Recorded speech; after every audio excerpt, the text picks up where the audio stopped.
जी part 2 start हो गया है, ठीक है जी, इंशाल्लाह। भाई ये अब आप ज़रा प्लीज़ इसको अब ज़रा बाद में पढ़ते हैं, क्योंकि मेरे एक बड़े ही मोहतरम दोस्त ने, वो बैठा ये चला गया, कहा था कि अब बस बहुत हो गई, अब हम मज़ीद थ्योरी नहीं पढ़ सकते। ठीक है, तो मैंने कहा चलो इस चैप्टर की थ्योरी छोड़ देते हैं, दूसरी शुरू कर लेते हैं।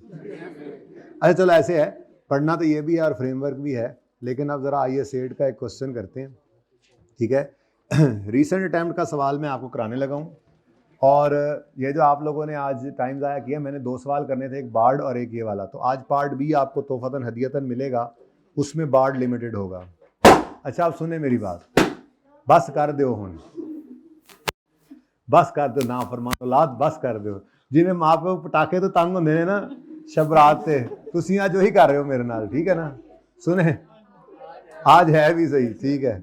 अच्छा बात यह है कि बार्ड लिमिटेड और रीसेंट टाइम के सवालों में कंपैरेटिवली देखा जाए तो बार्ड लिमिटेड कंपैरेटिवली मुश्किल है। अब आप कहोगे कि बार्ड वाला करा दूं, ठीक है, तो मैं उसके लिए जवाब ये दूंगा कि रीसेंट टाइम वाला सवाल अभी तक मेरे पास रिकॉर्डिंग में नहीं है और बार्ड मेरे पास है, तो इसलिए रीसेंट टाइम वाला मैं करा रहा हूँ। हाँ, अब चूंकि आप लोगों ने तकरीबन कोई आधा घंटा खा लिया है आज, तो बड़ा सवाल बार्ड पार्ट बी में मिल जाएगा, एक छोटा सवाल आइए सेट का मैं और करा दूंगा, ताकि इन टोटल 3 सवाल हो जाएं। लेकिन बार्ड लिमिट वाला सवाल आज कसम से लेना है, लाजमी वादा करके जाना है, और कल मैंने चेक भी करना है आप लोगों से। आइए सेट से मुझे बहुत डर लग रहा है, ठीक है। तो रीसेंट टाइम जो है उसके अंदर अगर हम देखें तो मतलब अगर ये दोनों मेरे पास रिकॉर्डेड होते तो मैं बार्ड करवाता, पर मसला ये है कि लास्ट टाइम बार्ड मैंने रिवीजन में करवाया था, लेकिन अब चूंकि 2 अच्छे बड़े सवाल हो गए हैं, तो फिर जो नहीं है मेरे पास, आज से पहले मैंने कभी नहीं करवाया, वो मैं आपको क्लास में रिकॉर्ड कर लेता हूँ, वो अगली बार वालों को इंशाल्लाह और ताकि दोनों सवाल भी हो जाएं और हमारा टाइम इफेक्टिवली मैनेज भी हो जाए, ठीक है। चलें जी, शुरू करते हैं काम अपना। क्या एक पटाखा हो जाए? लो हो गया पटाखा।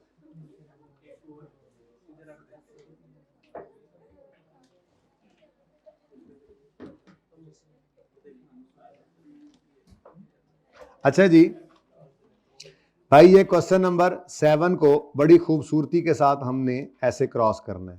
उसकी वजह क्या है? उसकी वजह यह है कि ये मैंने आज ही मैंने कॉर्पोरेट रिपोर्टिंग वाले बच्चों को कराया है, क्योंकि ये रेशियोज जो है वो कॉर्पोरेट रिपोर्टिंग में चला गया, ठीक है। तो ये हमारे लिए हो गया है आउट ऑफ सिलेबस, ओके। अब इसकी जगह पे जो आए हैं वो 2 हैं, एक इंटेंजिबल का, ज़रा मैं कॉर्पोरेट रिपोर्टिंग का आपको पेपर भी ज़ियारत करा दूं ज़रा जल्दी से, अगर आप बुरा ना मनाएं तो। ये क्या है? अच्छा ये फाइनेंशियल स्टेटमेंट्स हैं।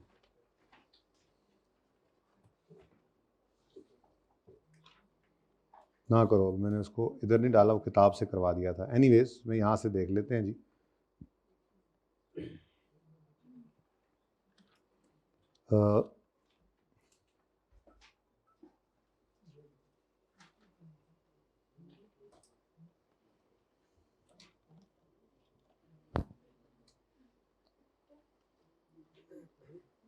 एक बार तसल्ली हो जाएगी ज़रा, ठीक है, कि इसमें कौन से सवाल हैं। असल में ये वाले सवाल हम इत्तफाकन कर गए थे। कंसोलिडेटेड फाइनेंशियल स्टेटमेंट्स ये कॉर्पोरेट रिपोर्टिंग में था, वही है।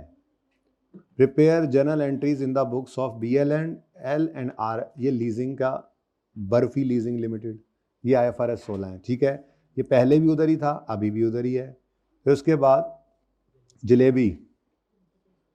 जलेबी वाला ये सवाल जो है, ये IFRS 15 का मुझे लग रहा है, क्योंकि मैंने वहाँ पे करवाया था, ये रेवेन्यू का स्टैंडर्ड। अब आते हैं शॉर्ट क्वेश्चंस की तरफ। MCQ जो हुआ रिलेवेंट करवा दूंगा आपको, ठीक है जी। ये देखें जी, ये सवाल आपने देखा होगा। Gulab Jamun limited is engaged in man cultivation and sale of, नहीं देखा? नहीं देखा तो इस जैसा देखा था, ठीक है। तो फिर ये इंशाल्लाह आपको मैं करवाऊंगा जब वॉल्यूम 1 में जाएंगे। ये IS 41 का सवाल है, ठीक है। ये कल्टीवेशन और सेल ऑफ मैंगोज के अंदर जो है वो, तो वहाँ से निकल रहा था ना, तो जाते जाते ICAP ने वहाँ पे इसको टेस्ट किया था। तो ये 8 नंबर का सवाल IS 41 का है। और ये हम इंशाल्लाह करेंगे जब हम वॉल्यूम 1 में चले जाएंगे, IS 41 की बारी आएगी तो ये सवाल वहाँ पे कर लेंगे, ठीक है जी। उसके बाद IFRS 9 का सवाल है, खाजा लिमिटेड, IS 12 का सवाल है, पतीसा लिमिटेड,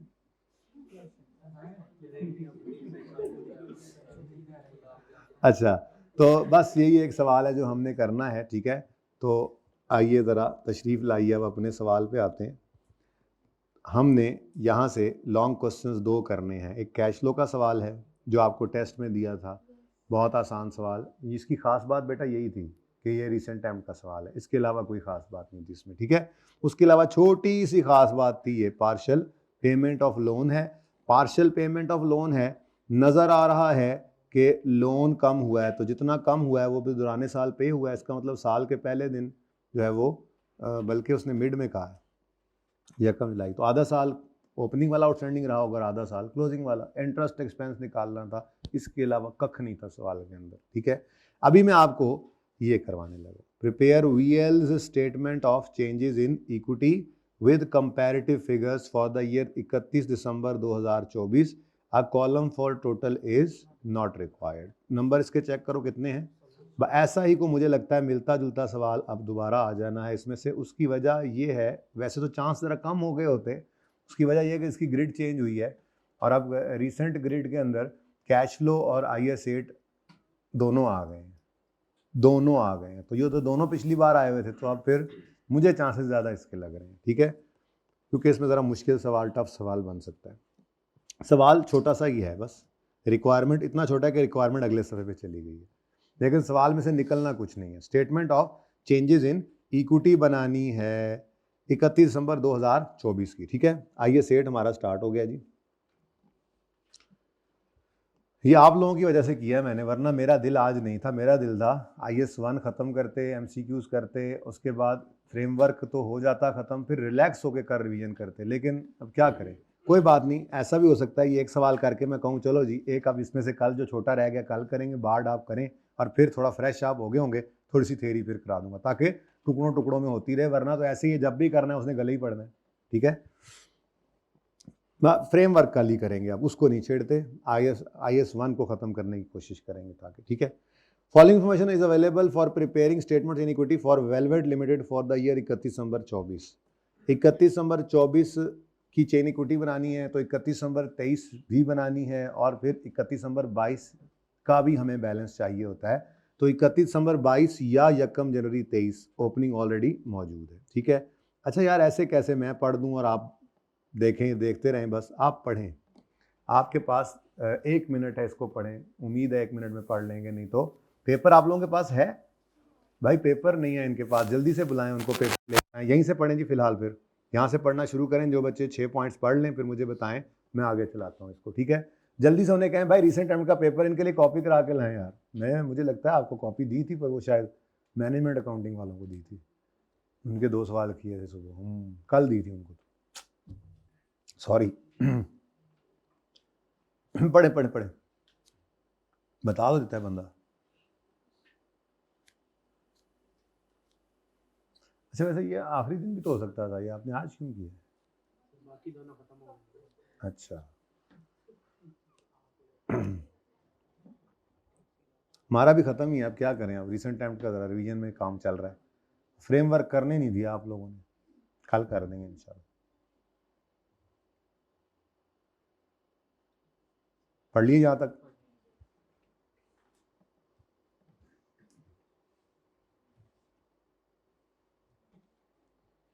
भाई वो किसी और के नहीं, FAR का बोला है ना, रिसेंट टाइम के कॉपीज करा दें।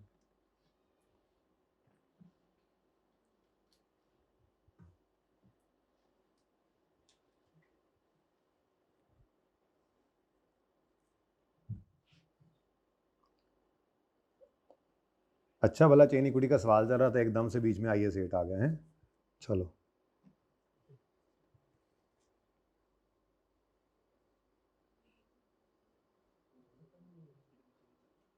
मुक जा।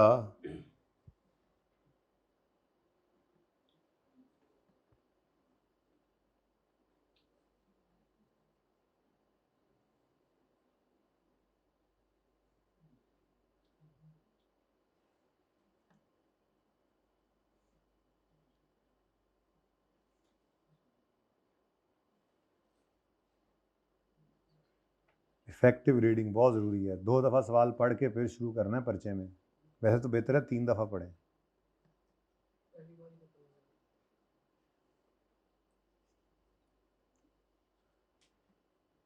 यही चीज़ 3 दफ़ा पढ़ने के बाद पता चलेगी कि विच है कुछ नहीं। हाँ जी, डन।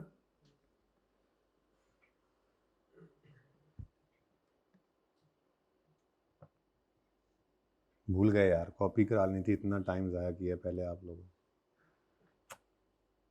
डिसेंट टाइम बोल रहा हूँ, किसी ने ये नहीं बोला सर पर्चा भी दे दें, हम कहाँ से करेंगे, अब पता नहीं कब आता है। हाँ जी, जल्दी पढ़ें। क्या लगता है बहुत टफ सवाल है? ये बहुत आसान सा सवाल था, ठीक है। टफ पार्ट है, वो पार्ट बी में आपको मिलेगा इंशाल्लाह आज, ठीक है। तो आज आई विल ट्राई कि मैं आपको मज़ीद होमवर्क ना दूँ, ठीक है ना, क्योंकि बार्ड वाला सवाल आपने करना है अब जाके। तो वो आ गया को होमवर्क तो फिर माजरत भाई, कितनी कॉपीज़ कराओगे इनके लिए?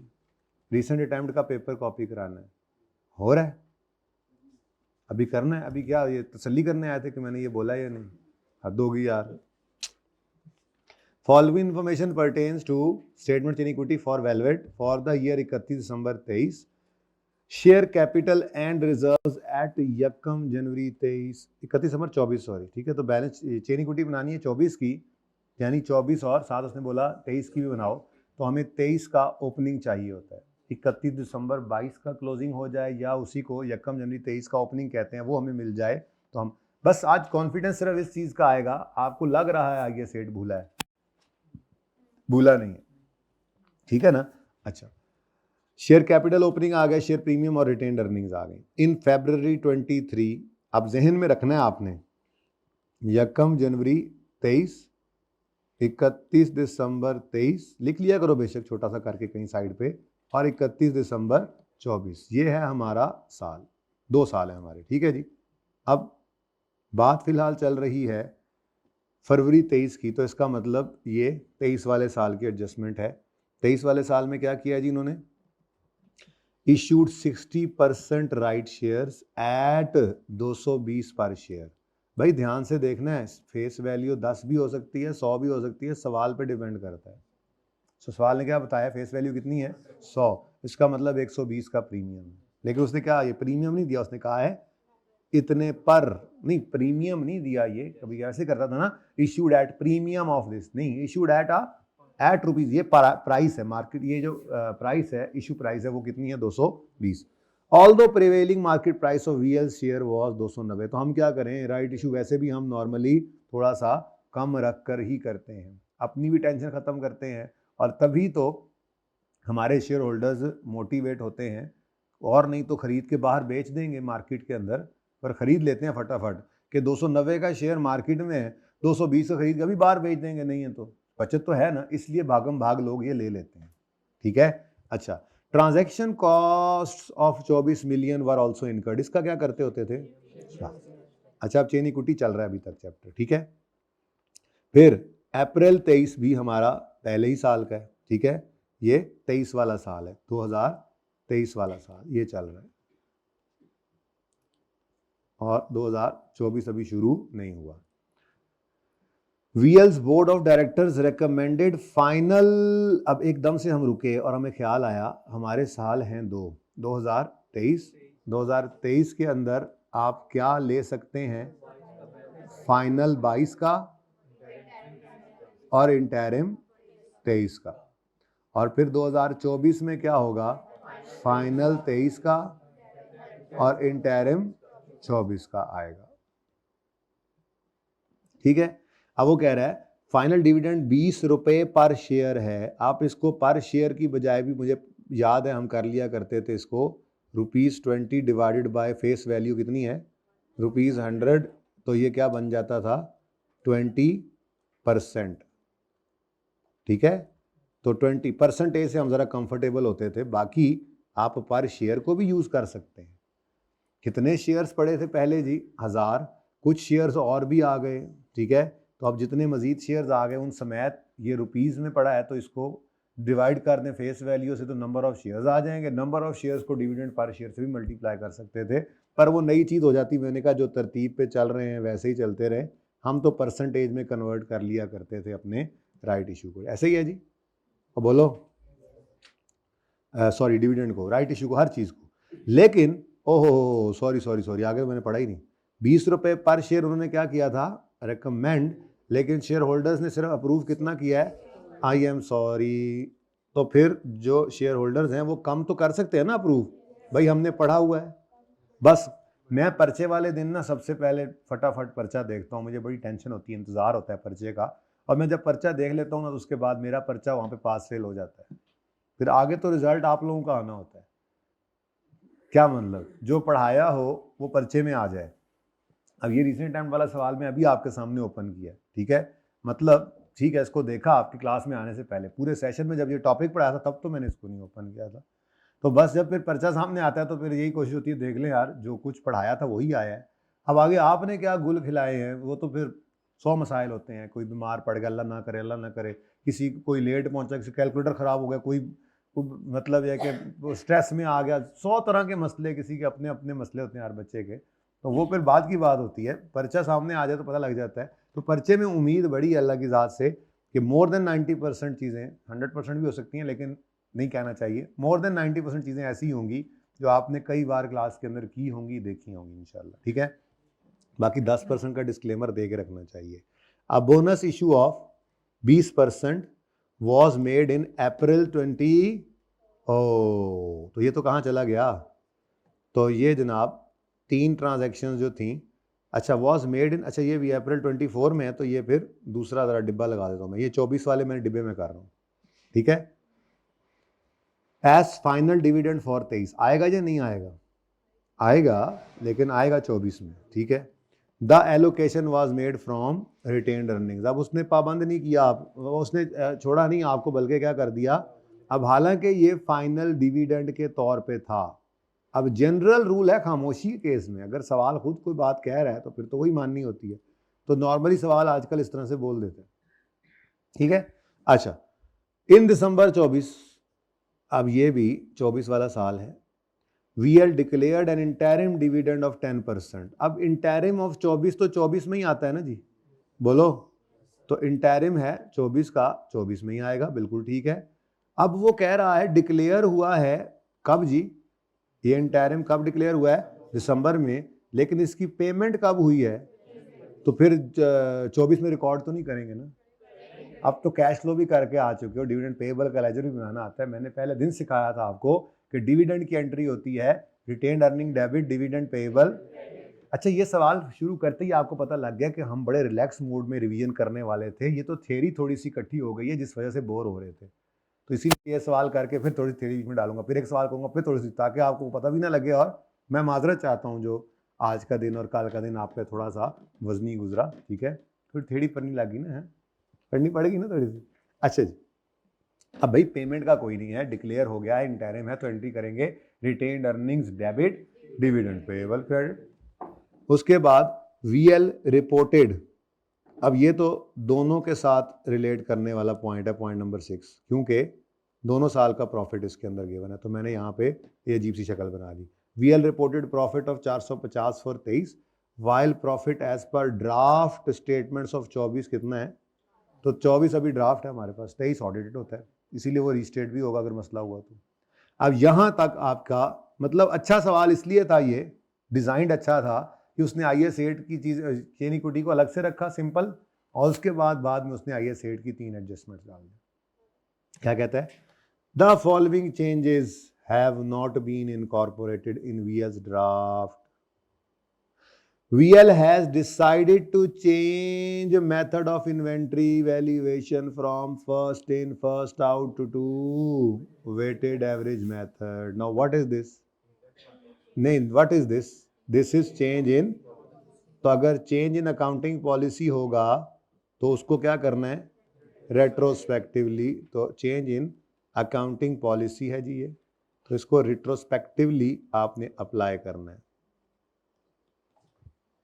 ठीक है।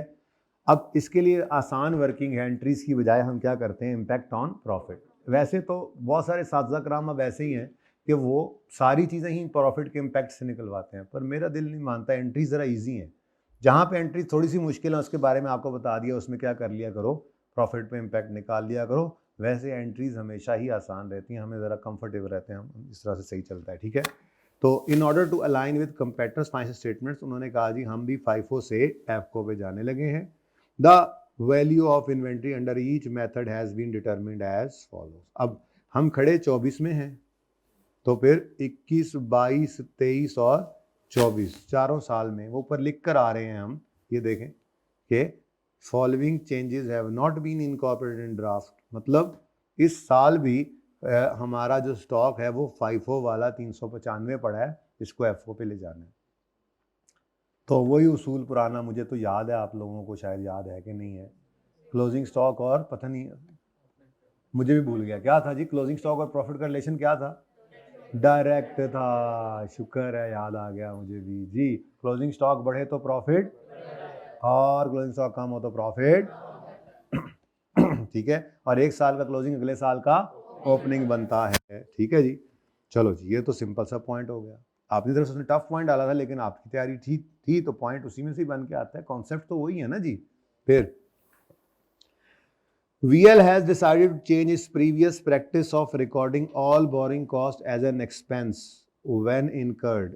कहता है जी प्रीवियस पॉलिसी क्या थी, सारी बोरोइंग कॉस्ट को हम क्या करते हैं, एक्सपेंस आउट करते हैं। अच्छा, अब ये पॉलिसी चेंज नहीं है, ये एरर है, एरर है ये, क्योंकि क्वालिफाइंग एसेट वाला इंटरेस्ट जो होता है वो एलिजिबल फॉर कैपिटलाइजेशन जो इंटरेस्ट होता है उसको आपने कैपिटलाइज करना होता है, लेकिन हमें क्या ट्रीटमेंट तो सेम ही चलता है, हमें चीनी कुटी बनानी है, ठीक है।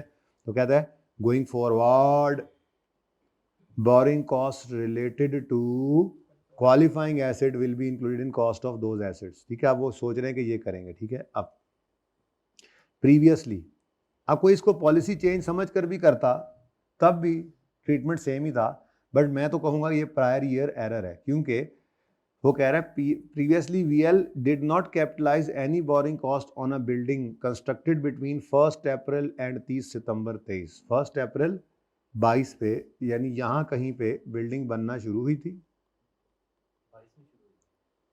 अच्छा चलो, तो यहाँ पे बनना शुरू हुई थी 1 अप्रैल 22 पे, और फिर ख़त्म का पूरी आके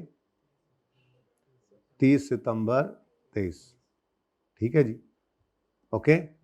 तो उसने कहा जी इस बिल्डिंग पर उन्होंने कोई कैपिटलाइजेशन नहीं की इंटरेस्ट की, हालांकि आगे एडजस्टमेंट में बता रहा है कि इंटरेस्ट था कैपिटलाइज होने के काबिल, तो गलती हुई ना। ये कोई ऑप्शन है भाई? स्टैंडर्ड आपको ऑप्शन देता है, स्टैंडर्ड तो ऑप्शन देता है 2003 से पहले पुराना स्टैंडर्ड था, वो तो बदल चुका हुआ। अब ये 2023 में 22-23 के अंदर इन्होंने किया, तो ये गलती है मेरे हिसाब से, तो इसको प्रायर ईयर एरर कहना चाहिए। वो अलग बात है कि उसने पूछा नहीं था प्रायर ईयर एरर है या पॉलिसी चेंज है, ना उसने नोट मांगा था, तो हमने तो बस ट्रीटमेंट करना है, ट्रीटमेंट दोनों का सेम होता है, ठीक है, पॉलिसी चेंज हो चाहे प्रायर ईयर एरर। खैर, building has a useful life of 10 साल and is being depreciated, over depreciate भी हो रही है, जुल्म की इंतहा है। एक तो हमसे बोरिंग कॉस्ट कैपिटलाइज नहीं हुई तो वो करना पड़ेगी, तो दूसरा फिर डेप्रिसिएशन का मसला भी आ जाएगा, एसेट आया तो डेप्रिसिएशन भी आई। आगे कहता है relevant details are as follows. तो टोटल बोरिंग कॉस्ट जो इनकर हुई थी वो कितनी थी, 130, जिसमें से बोरिंग कॉस्ट कैपिटलाइज होने के काबिल है 50, लेकिन हम तो उसको नेट कर लिया करते हैं, सही है। यानी बेसिकली होना तो चाहिए था, सिर्फ एक्सपेंस की बात करें तो होना चाहिए था इंटरेस्ट एक्सपेंस डेबिट, फिर CWIP डेबिट, और कैश या पेएबल जो भी क्रेडिट करना है कर लो। कितने से जी, 130 से, जिसमें से 50 इधर और 70 इधर होना चाहिए था। 70 बनता है ना, 80 सॉरी। अच्छा, अब हमें इससे मसला है, ये कैपिटलाइज नहीं होगा, क्योंकि अगर आप कहें कि ये ओरिजिनल है तो डन बाय अकाउंटेंट क्या है, इंटरेस्ट एक्सपेंस 130 से डेबिट हो गया, तो हमें 80 डेबिट से कुछ नहीं करना, जो ज़्यादा डेबिट हो गया PPE में नहीं गया वो निकालना है, ठीक है। तो करेक्टिंग एंट्री हमारी क्या बनेगी, एसेट डेबिट PPE लिख दो, CWIP लिख दो, फर्क नहीं पड़ता, ठीक है। तो हमने चेन इक्विटी बनानी है तो उस पर इम्पैक्ट लेना है प्रॉफिट का, ठीक है। तो एसेट डेबिट और एक्सपेंस क्रेडिट, ठीक है। तो इंटरेस्ट एक्सपेंस को 50 रुपये से क्रेडिट करना पड़ेगा, लेकिन हम 50 की बजाय किस तरतीब पे चला करते हैं? हाँ, तो हम तो ये कर लेंगे कि हम एसिड को बढ़ाएंगे 48 से। ठीक हो गया जी, चले। अच्छा, फिर बात यहीं रुकी नहीं, अगले साल भी 72 रुपये की जो बोरिंग कॉस्ट है वो कैपिटलाइज होने से रह गई है, और फिर ये वो साल है जिसमें ये कंप्लीट हो गई थी बिल्डिंग, तो फिर इसने डेप्रीशिएट होना शुरू किया होगा। यानी 22 में जो एसेट की गलती है उससे डेप्रीसिएशन पे कोई असर नहीं पड़ना, क्योंकि ये बिल्डिंग कब जाके कंप्लीट हो रही है? 30 सितंबर 23 पे, तो 31 नवंबर 22 तक तो ये कंप्लीट ही नहीं थी, तो ये डेप्रीशिएट नहीं हुई, तो डेप्रीसिएशन इसकी गलत नहीं हुई, बस एसिड की गलती है। दे दो भाई इनको, एसिड की गलती है वो सही कर लेंगे। लेकिन दूसरे साल में जब हम पहुंचेंगे तो अक्टूबर नवंबर दिसंबर 3 महीने ये बिल्डिंग डेप्रीशिएट हुई होगी, तो 3 महीने की जो डेप्रीसिएशन है वो ज़्यादा चार्ज हो गई है या कम हुई है वो फिर हमें देखना पड़ेगा। ठीक है, वैसे कम ही चार्ज हुई है क्योंकि एसिड कैपिटलाइज होने से रह गया है, कैपिटलाइज करना था ना इंटरेस्ट को हमने। ठीक है, इनकम रिवर्स करने की तो ज़रूरत नहीं है, उसने कहीं लिखा हुआ है income investment income from surplus fund of specific loan other income में पड़ी है, बाकी कर लेंगे, देख लेंगे इसको। ठीक है, VL हैज़ रिवाइज्ड इट्स, जब मैं नेट कर दूंगा ना 48 से तो ऑटोमेटिकली एंट्री ही उसी से करूंगा तो काम अपना हो जाएगा। ठीक है, मतलब मैंने PNL तो नहीं बनाना ना, मैंने तो प्रॉफिट सही करना है, तो 50 से एक्सपेंस को रिवर्स करो और 2 से इनकम को रिवर्स करो, तो नेट में ही 48 से एक्सपेंस रिवर्स हुआ ना, तो हम ले ही 48 लेंगे, ज़िंदगी आसान, कोई मसला, समझ आ गई ना? अच्छा जी, ये फिर क्या है जी? प्रायर ईयर एरर है, प्रायर ईयर एरर है। ठीक है जी, तो इसको भी क्या करना है जी? हमने रेट्रोस्पेक्टिवली रीस्टेट करना है। अच्छा जी, उसके बाद आखिरी पॉइंट क्या है?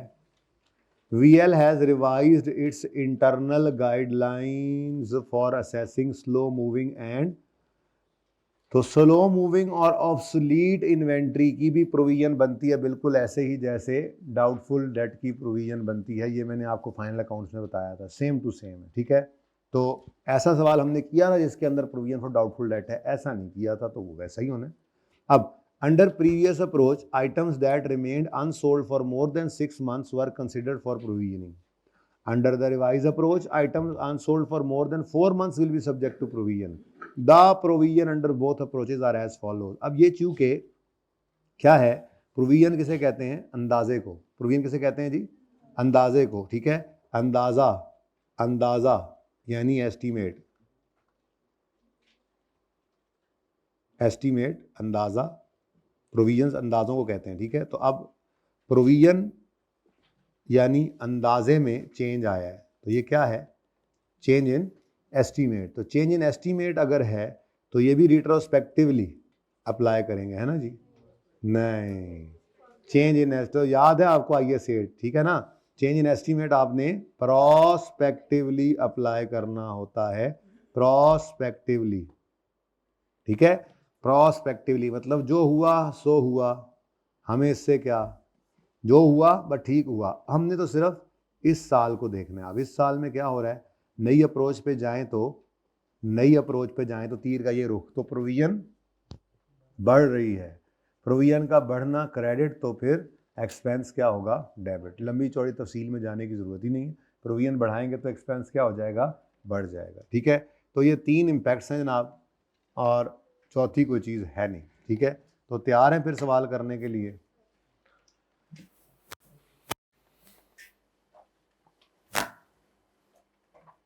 एक दो, मैं ज़रा चाहती मार लूँ, 3 4, 1 2 3 4। ठीक है जी, लाएं जी मार्कर कोई हैं मेरे?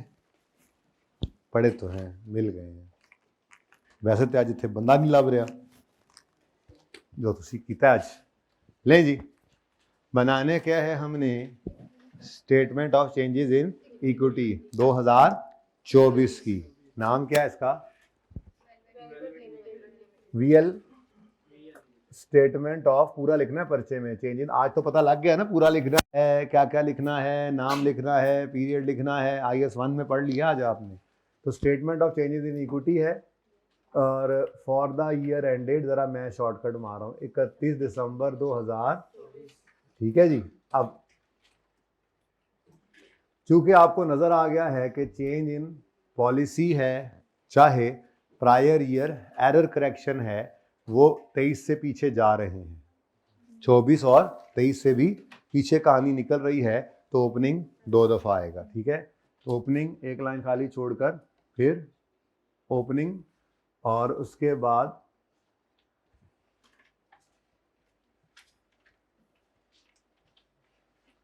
Closing balance.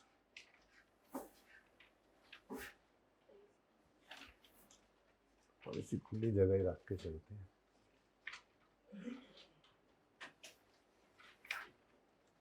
जी, क्लोजिंग बैलेंस और एक बार दोबारा लिखेंगे क्लोजिंग बैलेंस।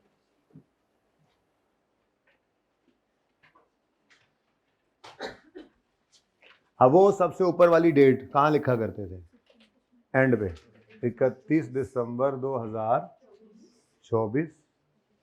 तो ये बन जाएगा 31 दिसंबर 2023। तो ये होगा 1 जनवरी 23। 31 दिसंबर 22 भी लिख सकते थे, और ये 2 बार आएगा। ठीक हो गया जी। उसके बाद 3 आइटम्स हैं हमारे पास। शेयर कैपिटल, ये जस्ट कॉन्फिडेंस के लिए होती है क्लासेस, ये रिसेंट अटेम्प्ट आप भी कर सकते थे, इतनी मैं बात बता सकता हूँ आपको। लेकिन मेरा कराने का मकसद क्या है कि रिवीजन हो और थोड़ा सा कॉन्फिडेंस भी आए, और साथ साथ हम इनकी जो पेंडेंसीज हैं वो भी निकाल लें ना साथ ही। जैसे IAS 8 की थेरी गिनी चुनी चीज़ें पढ़ानी है, उसके MCQ रहते हैं। अब क्या करें, अब ये रहते हैं, पीछे कुछ नहीं छोड़ा था हमने, अब आगे भी कुछ नहीं छोड़ा है हमने। ठीक है, यही 2 टॉपिक्स अब रह गए हैं। IAS 1 का थोड़ा सा मामला रह गया और IAS 8 का। और उसके बाद जब पहले वॉल्यूम में जाएंगे तो उसके अंदर बस ऐसे ही कोई चीता चीता कोई एक सफ़े पे एक पॉइंट छोड़ा हो, किस तरह की चीज़ें होती हैं। तो ये फिर थोड़ा टाइम लग रहा है इस पर। फुल डे नहीं ना बुलाया आपको किसी वक्त भी, नॉर्मल रूटीन में चल रहे हैं आप। आज आपका टैक्स वगैरह ख़त्म हो गया तो फिर देख सकते हैं, किसी वक्त सोच भी सकते हैं। और तो कोई क्लास नहीं है ना अब आपकी? और तो कोई क्लास नहीं है? हैं? परसों टैक्स किया है यार? वैसे मैंने सुबह वालों से मशवरा तो नहीं किया, लेकिन आपके साथ डील हो सकती है मेरे ख्याल से। तो चलो इस क्लास के बाद करते हैं डिसाइड कि सवेरे सवेरे आओ और शाम को अल्लाह हाफिज हो जाओ। क्या ख्याल है? मैं इस पर सोच सकता हूँ, चलें ज़रा देख लेते हैं। ठीक है, तो मुझे एकदम से, क्योंकि परसों फिर सर ने बुलाना है, तो सर ने कितने बजे से कितने बजे बुलाया हुआ है? 10:30। चलो, अगर ज़रूरत पड़ गई तो होगी, वैसे कोशिश करेंगे कि ना हो। ज़रूरत वैसे नज़र आ नहीं रही ख़ास, लेकिन फुल डे हो तब। पर उसके लिए आप थोड़ा सा ज़रा ज़ोर लगा लें अभी फ़िलहाल। ठीक है ना, जल्दी जल्दी इसको कर लेते हैं। कुछ थेरी आज कर लेंगे ना ज़रा मज़ीद ज़्यादा, ठीक है ना, अभी इस सवाल के बाद। अच्छा जी, लेकिन पार्ट बी करके आएंगे तब। ठीक है, चलें क्योंकि आपका पर्चा 2 को है, सबसे ज़्यादा टेंशन मुझे आपकी है इस वक्त। तो अभी मैं मैसेज सर्कुलेट करा देता हूँ उनको, ज़रा आपस में डिसाइड हो जाए ना, पक्का हो जाए, ज़रा पक्के हो जाए इस बात पे। तो मैं मैसेज फेंकवा दूंगा फिर उनको, अपना मैनेजमेंट अकाउंटिंग और कॉर्पोरेट रिपोर्टिंग को कल आपकी क्लास नहीं है, और फिर उनको अगला भी बताना पड़ेगा। चलो, late me think while I am solving this question. अब सवाल ना गलत हो जाए, ज़रा देखना आप ध्यान से। तो शेयर कैपिटल है, शेयर कैपिटल है, शेयर प्रीमियम है, और रिटेन्ड अर्निंग्स है।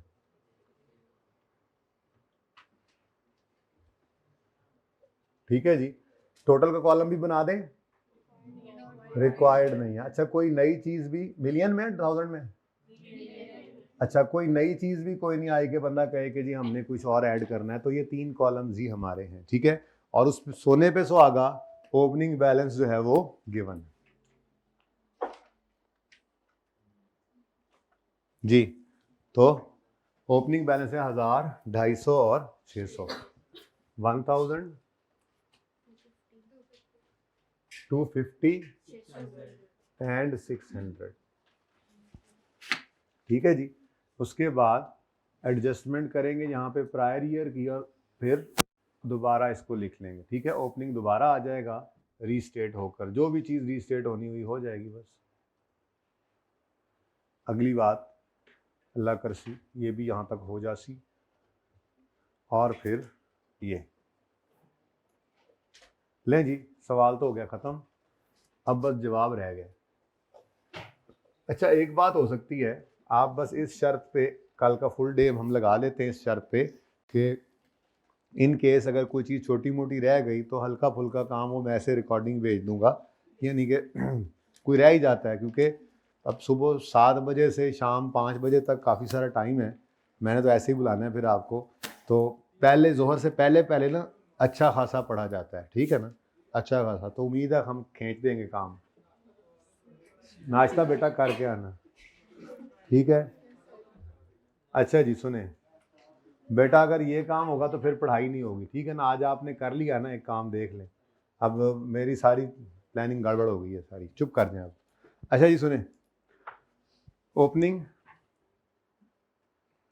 ओपनिंग बैलेंस लिख लिया हमने। अब पहला पॉइंट क्या आ रहा है जी, प्रॉफिट की एडजस्टमेंट, यानी इम्पैक्ट ऑन प्रॉफिट निकालेंगे।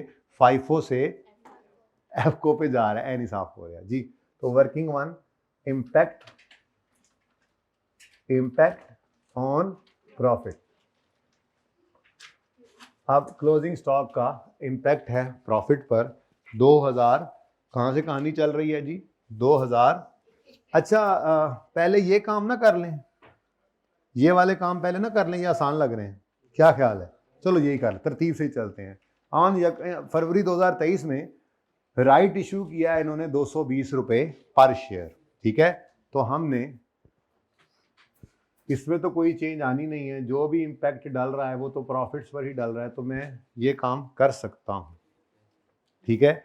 क्या कह रहे हैं जी, किस दिन राइट इशू किया है? शेयर प्रीमियम में भी कोई मसला नहीं है, वैसे ही मैंने कहा चलो जो मर्जी पहले कर लें, कोई पाबंदी नहीं है, आप पहले प्रॉफिट लेके के सारा काम कर लेते, बाद में ये काम कर लेते, ठीक है। तो प्रॉफिट का डिविडेंड से कोई ताल्लुक नहीं है ना। हाँ, डिविडेंड है, राइट इशू है, इनकी तरतीब का ध्यान रखना पड़ता है। जैसे राइट इशू पहले हुआ है, ये राइट इशू के बाद जो डिविडेंड आ रहा है उसमें इनका भी हिस्सा आ जाएगा, ठीक है ना, तो ये बस ध्यान रखना होता है। अच्छा जी, तो क्या है जी, राइट इशू है, राइट इशू। अच्छा, अब राइट इशू 60% है, 60, तो 1000 रुपीज से नहीं काम चलना, बल्कि 1000 रुपीज को डिवाइड करना है ₹100 से, ठीक है, और उसको 60%, यानी ये क्या आ गया, number of shares immediately before right issue. And वालों नजर आ रहा है ये, number of shares immediately before right issue into 60%, answer is ये 6 मिलियन शेयर्स आपने इशू किए। कितने रुपए का एक शेयर? 220 का, ये ऐसे ही लिख लेते थे हम। फिर 6 इंटू 100 600, और 6 इंटू 120 720, ठीक है। राइट इशू की ऐसी एंट्री करते थे, टाइम भी बच गया।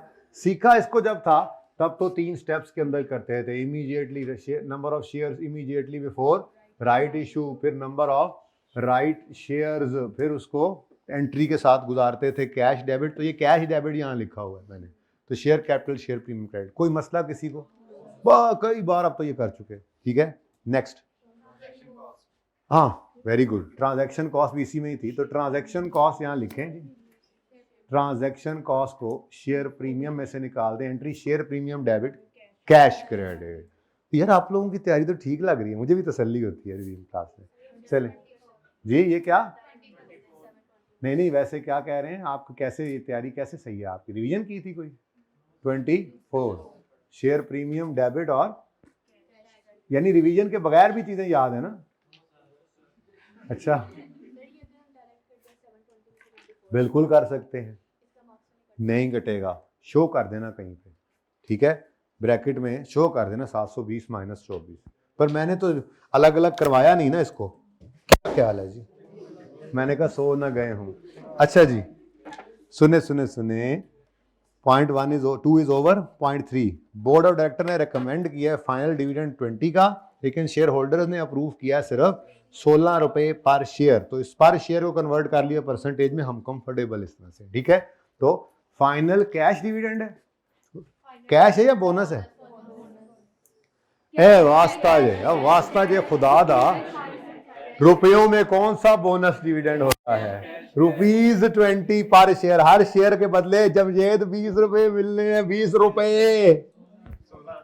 अब 16 मिलने हैं, ठीक है, तो कैश डिविडेंड है, खुदा को खौफ करे जी। तो फाइनल कैश डिविडेंड 2023 का 22 का बेटा, फाइनल कैश डिविडेंड ऑफ 22। अब इधर देखो जी, थोड़ा तमीज से लिखें क्योंकि दो चीजें आ गई, मैंने शो भी करना है। वैसे 1600 डायरेक्ट भी लिख सकते थे। तो फाइनल कैश डिविडेंड ऑफ 22, इधर देखो जी, पहले ₹1000 पड़ा था, फिर ₹600 का भी शेयर कैपिटल इशू हो गया, ये बन गया 1600 का 16% बेटा, 16%, क्योंकि डायरेक्ट शेयर होल्डर ने अप्रूव कितना किया है?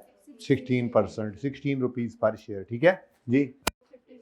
256 रिटेन्ड अर्निंग्स में से डेबिट।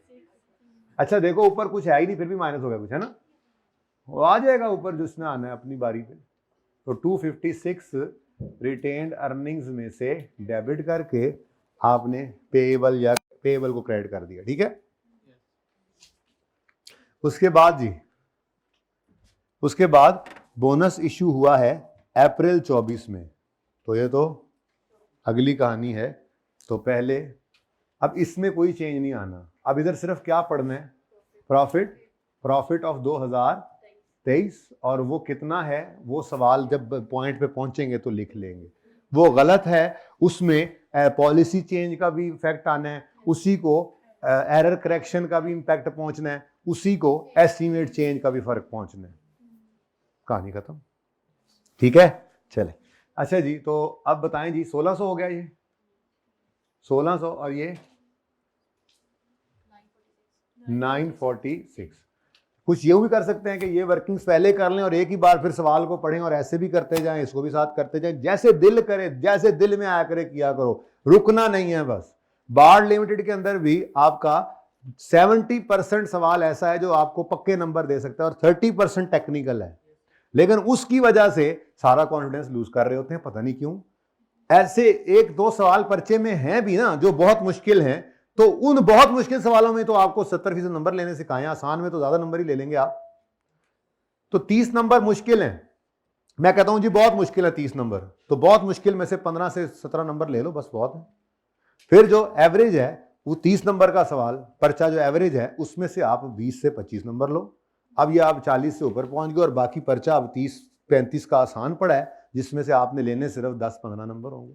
हर सवाल में पासिंग मार्क्स लेते जाओ, ओवरऑल पास हो जाओगे, रुकना नहीं है बस, ठीक है, हाँ चलते जाना है, ओके। अच्छा जी, तो अब इसके बाद क्या हुआ? इसके बाद क्या हुआ, इन्होंने बोनस इशू ऑफ 20% जो है वो अप्रैल में किया है एज फाइनल डिविडेंड, और इसको किया कहां से है? रिटेन्ड अर्निंग्स में से। तो फाइनल बोनस डिविडेंड है ऑफ 2023। अब इससे पहले तो कुछ नहीं है ना शेयर कैपिटल की मूवमेंट, तो वही ₹1600 पे ही परसेंटेज लग जाती है ना, यही तो आसानी होती है हमें, ठीक है, into 20%, answer is 320। Retained earnings में से हो जाएगा डेबिट, शेयर कैपिटल में हो जाएगा क्रेडिट। क्या पर्चे में ऐसा आसान सवाल आ सकता है? तो पर्चे में ही आया हुआ है, और क्या मतलब, कहां से मैं करा रहा हूं? अब जमशेद कह रहा है हमारे पर्चे में ऐसा नहीं आ सकता। नो डाउट एक के बाद दूसरा मुश्किल थोड़ा सा आ सकता है, बट पैसिमिस्ट ना बना करें, गुमान अल्लाह से अच्छा रखें, ठीक है, फैसले अच्छे ही होंगे इंशाल्लाह। अच्छा जी, नेक्स्ट है। अच्छा, मैं एकदम से थोड़ा रिलैक्स फील कर रहा हूँ, लेकिन अभी बैठ के ये भी सोचना है कि कल दे दिन से हो रहा है या नहीं होना पूरा, बट मैं सोच रहा हूँ कि ठीक है ऐसा कर दें, ठीक है।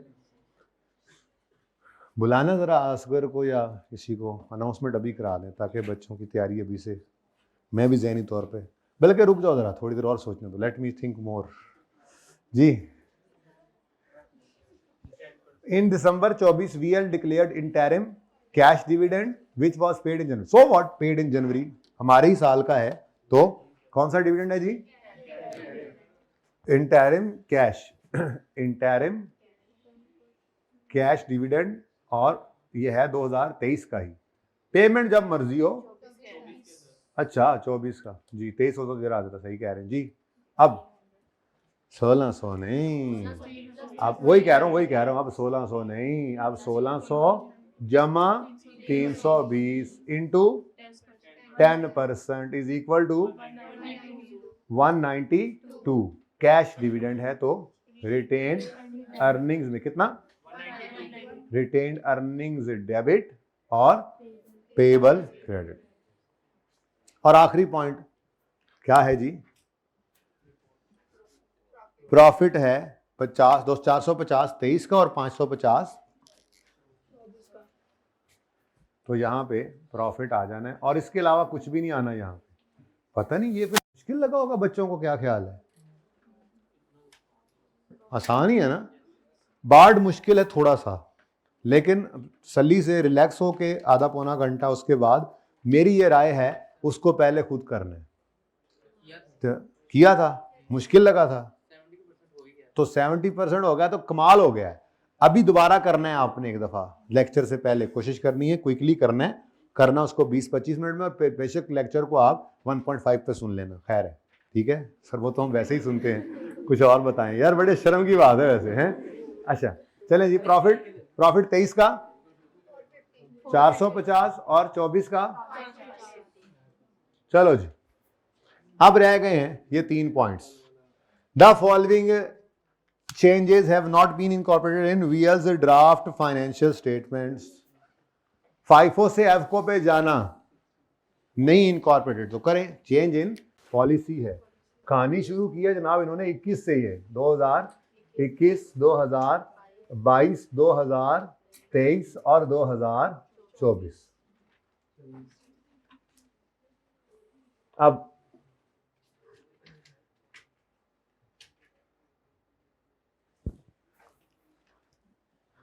सिंपल, क्लोजिंग स्टॉक और प्रॉफिट का रिलेशन डायरेक्ट है, ठीक है। तो 31 दिसंबर 21 पर क्लोजिंग स्टॉक 225 था फाइफो वाला, हम एफको पे लाएं तो ये 210 हो रहा है, यानी कम। तो हमने यहाँ पे आकर लिखा decrease in closing stock of 21। अब यहाँ पे डिक्रीज दिखाना भी है, 225 माइनस 210 कर दो, कुछ भी कर लो, ठीक है। पहले इसी फाइफो वाले को रख लो अब हर जगह पे, हमने डिक्रीज वहां पे लिखी जो लिया है, तो डिक्रीज इन, असल में वो यूं भी बन जाएगा ना फिर, decrease in closing stock will decrease या इंक्रीज?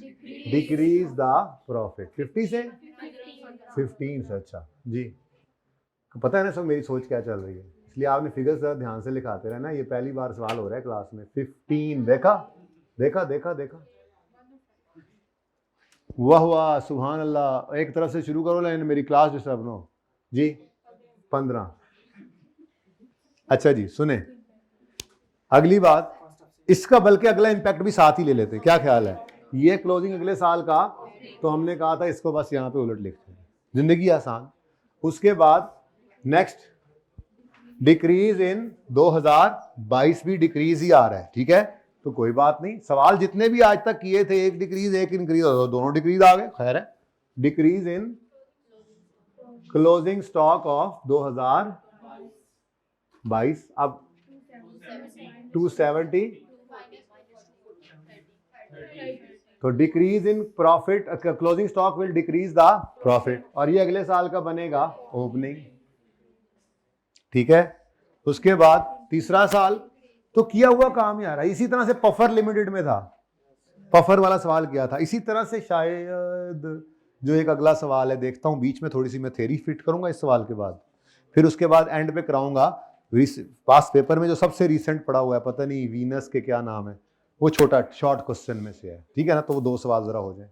तो दिसंबर 24 का 395, सॉरी अभी 23 की बारी आई, 310 से 350 है, क्लोजिंग है, इंक्रीज हुआ, तो increase in closing stock of 2023 जी जी 40 से इंक्रीज हुआ है क्लोजिंग स्टॉक, तो प्रॉफिट भी इंक्रीज हो गया। जी क्लोजिंग इंक्रीज तो प्रॉफिट इंक्रीज, तो इसका उलट इंपैक्ट 24 में पड़ गया। ठीक है भाई, जरा पॉज करना है यहाँ पे। अच्छा जी, इंक्रीज इन क्लोजिंग स्टॉक 23 का will increase closing profit of 23 और उसको उलट इंपैक्ट 24 पे।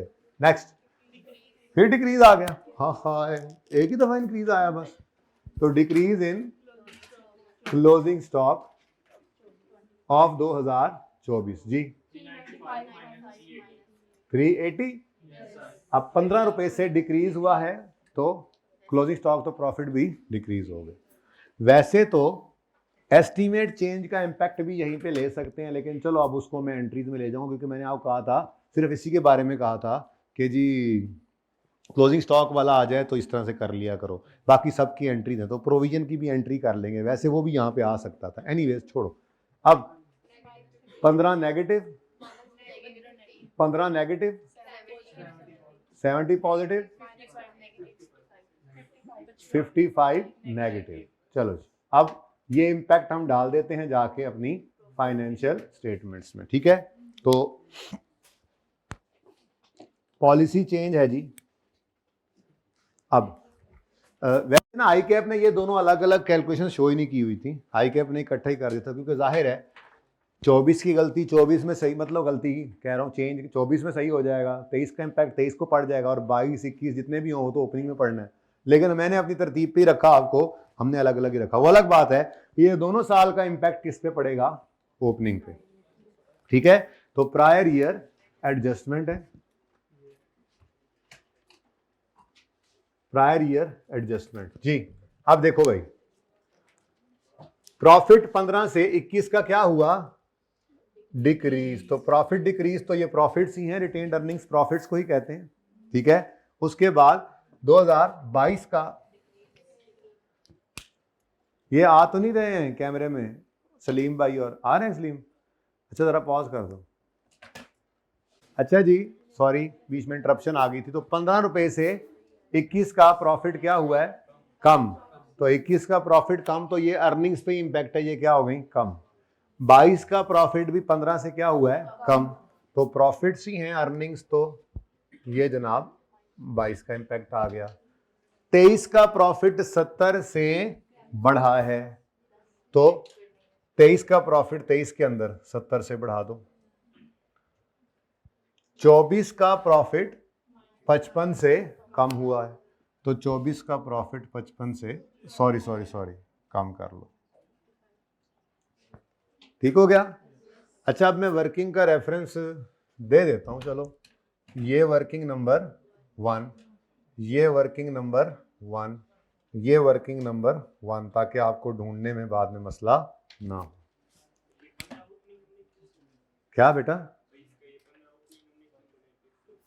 ओपनिंग में क्यों इंपैक्ट डाला है, क्योंकि 23 का 24 की गलती को 24 में सही कर लिया, 23 की गलती को 23 में सही कर लिया, उससे ऊपर जितने भी साल्स की गलतियां होती हैं वो ओपनिंग में सही करते हैं।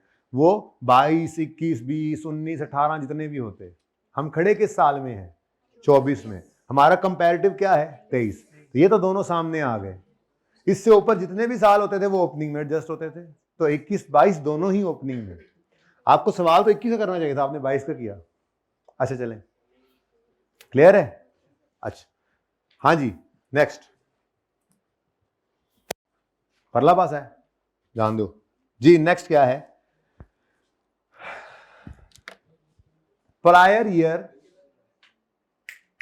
ईयर्स में इन्होंने 24 में नहीं, ये मामला हुआ है 22 और 23 में गड़बड़, कि एक एसेट बना, लोन लेकर बना होगा, उस पे बोरोइंग कॉस्ट इनकर हुई होगी जो एलिजिबल फॉर कैपिटलाइजेशन भी होगी, पर उन्होंने उसको कैपिटलाइज नहीं किया। कितनी अमाउंट थी वो, अब मुझे टोटल से क्या लेना देना।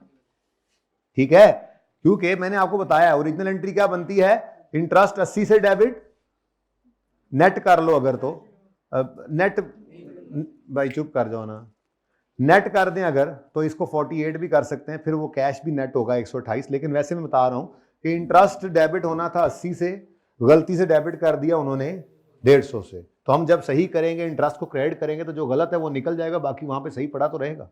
ठीक है, तो इसलिए कोई मसला नहीं, हमें टोटल की जरूरत ही नहीं थी। मसला क्या है, 50 रुपए का इंटरेस्ट एसेट में ऐड होना था और 2 रुपए की इनकम माइनस होनी थी। यू कह सकता हूं 48 का नेट में एक्सपेंस क्या होना था, कैपिटलाइज। नहीं हुआ तो कर लो। किस साल की बात है ये, 2022 की। तो वर्किंग नंबर 2 हमारी ओपन हो गई है जी, वर्किंग नंबर 2। अब यहां पे मैं वही एंट्रीज कर लेता हूं, ठीक है। तो टिश्यू डब्बा कैसे छुपाया जे हैं, दासी दिंदा बंदा, एडा मेरा पेट्रोल लग गया उधर जाके, वापस आया हूं खाली, सवारी भी कोई नहीं लभी। लगता है सर पहले कंडक्टर थे। ये साथ वाले को कह रहा था जमशेद, है ना। अच्छा जी, बोलो।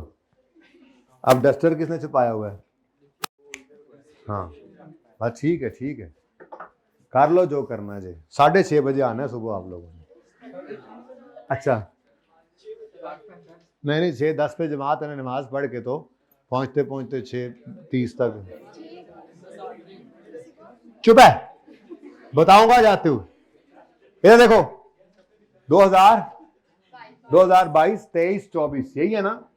तो 2022 मेरे बच्चों चुप कर जाओ, इधर देखो 48 रुपए का इंटरेस्ट डेबिट होना चाहिए था।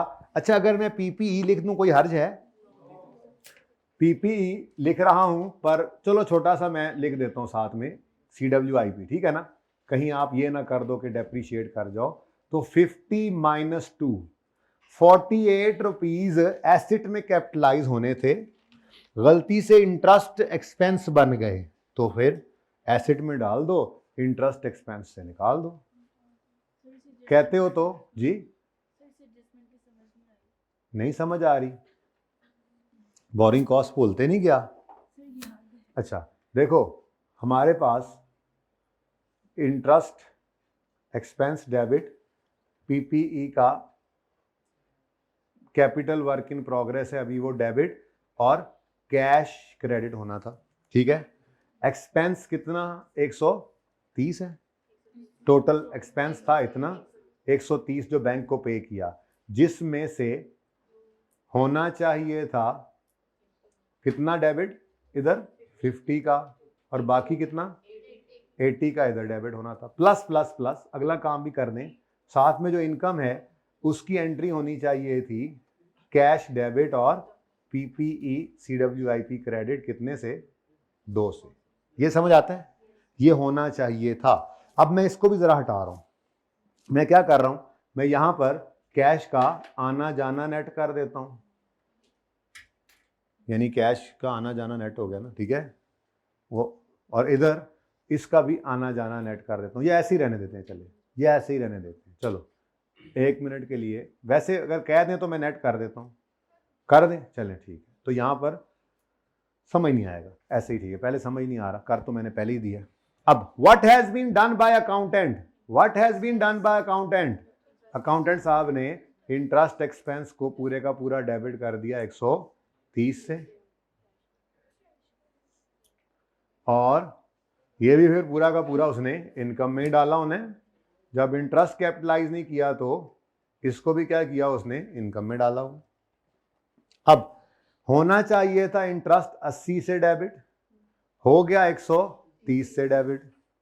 होना चाहिए था इनकम को बिल्कुल भी नहीं क्रेडिट, बल्कि इनकम गलत क्रेडिट हो गया तो उसको क्या कर देना है, डेबिट। अब मैंने इन्हीं को क्या कर दिया है, नेट असल में, ठीक है ना। अब जब हमने सही किया, अब मैं इसको जरा नेट करके करता हूं। ये एंट्री समझ आ गई है, ये इनकम अलग होती है एक्सपेंस अलग, लेकिन हमने फिर इसको नेट करके, जब पहले दिन एंट्री सिखाई थी ना, तो मैंने आपको ये एंट्री सिखाई थी, इंटरेस्ट एक्सपेंस CWIP में डेबिट करो और इनकम क्रेडिट करो। फिर मैंने कहा था इन दोनों को क्या कर दो, नेट कर दो, ठीक है। अब ये नेट वाली एंट्री तरह इजीली समझ आ जाएगी। यही है कैश जो आया, तो इस कैश को मैं यहां पर कर रहा हूं नेट, तो 130 माइनस 2, और यहां पर इनकम की बजाय 50 माइनस 2, 48, एंट्री मैच हो जाएगी आपकी, ठीक है। तो ये 80 ही रहना है, ये कितना हो गया और ये कितना हो गया, ठीक है। अब ये समझ आती है बात, ये होना चाहिए था पर गलती से उसने क्या कर दिया, इंटरेस्ट एक्सपेंस को, मैं अब इसको भी नेट कर रहा हूं, ठीक है ना, ताकि ये नेट इनकम एक्सपेंस प्रॉफिट पे नेट इंपैक्ट डाल देंगे, ठीक है ना।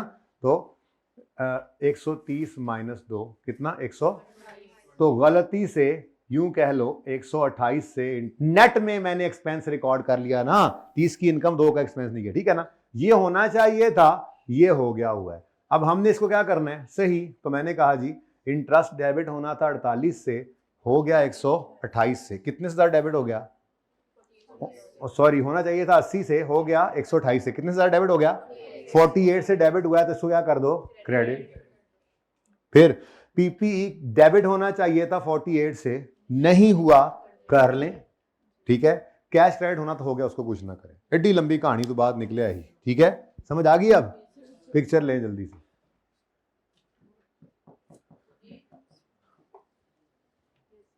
सवा 4 छुट्टी, 4:25 पे छुट्टी होगी आज, क्योंकि कल मौली साहब ने बता दिया है जमात इंशाअल्लाह कल 4:30 पर अदा की जाएगी, हैं चुप है। मुझे पर प्रेशर एकदम पड़ गया, अब एक दिन में सारा कुछ करना है मैंने, तो अब भागते चोर की लंगोटी पकड़ूंगा आज जितनी पकड़ी गई है जी।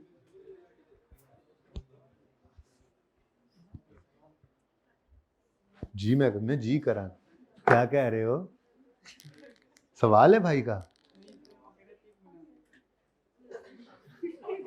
अच्छा जी, अब मसला क्या है, मसला है ये पीपीई साहब, पीपीई जब आता है तो डेप्शन आती है, तो डेप्शन का असर भी ले लेते हैं, है ना, इसीलिए मैंने लिखा था कहीं भूल के डेप्रिसिएशन कर ना दो, अब अगले पीरियड में कर लेते हैं, ठीक है।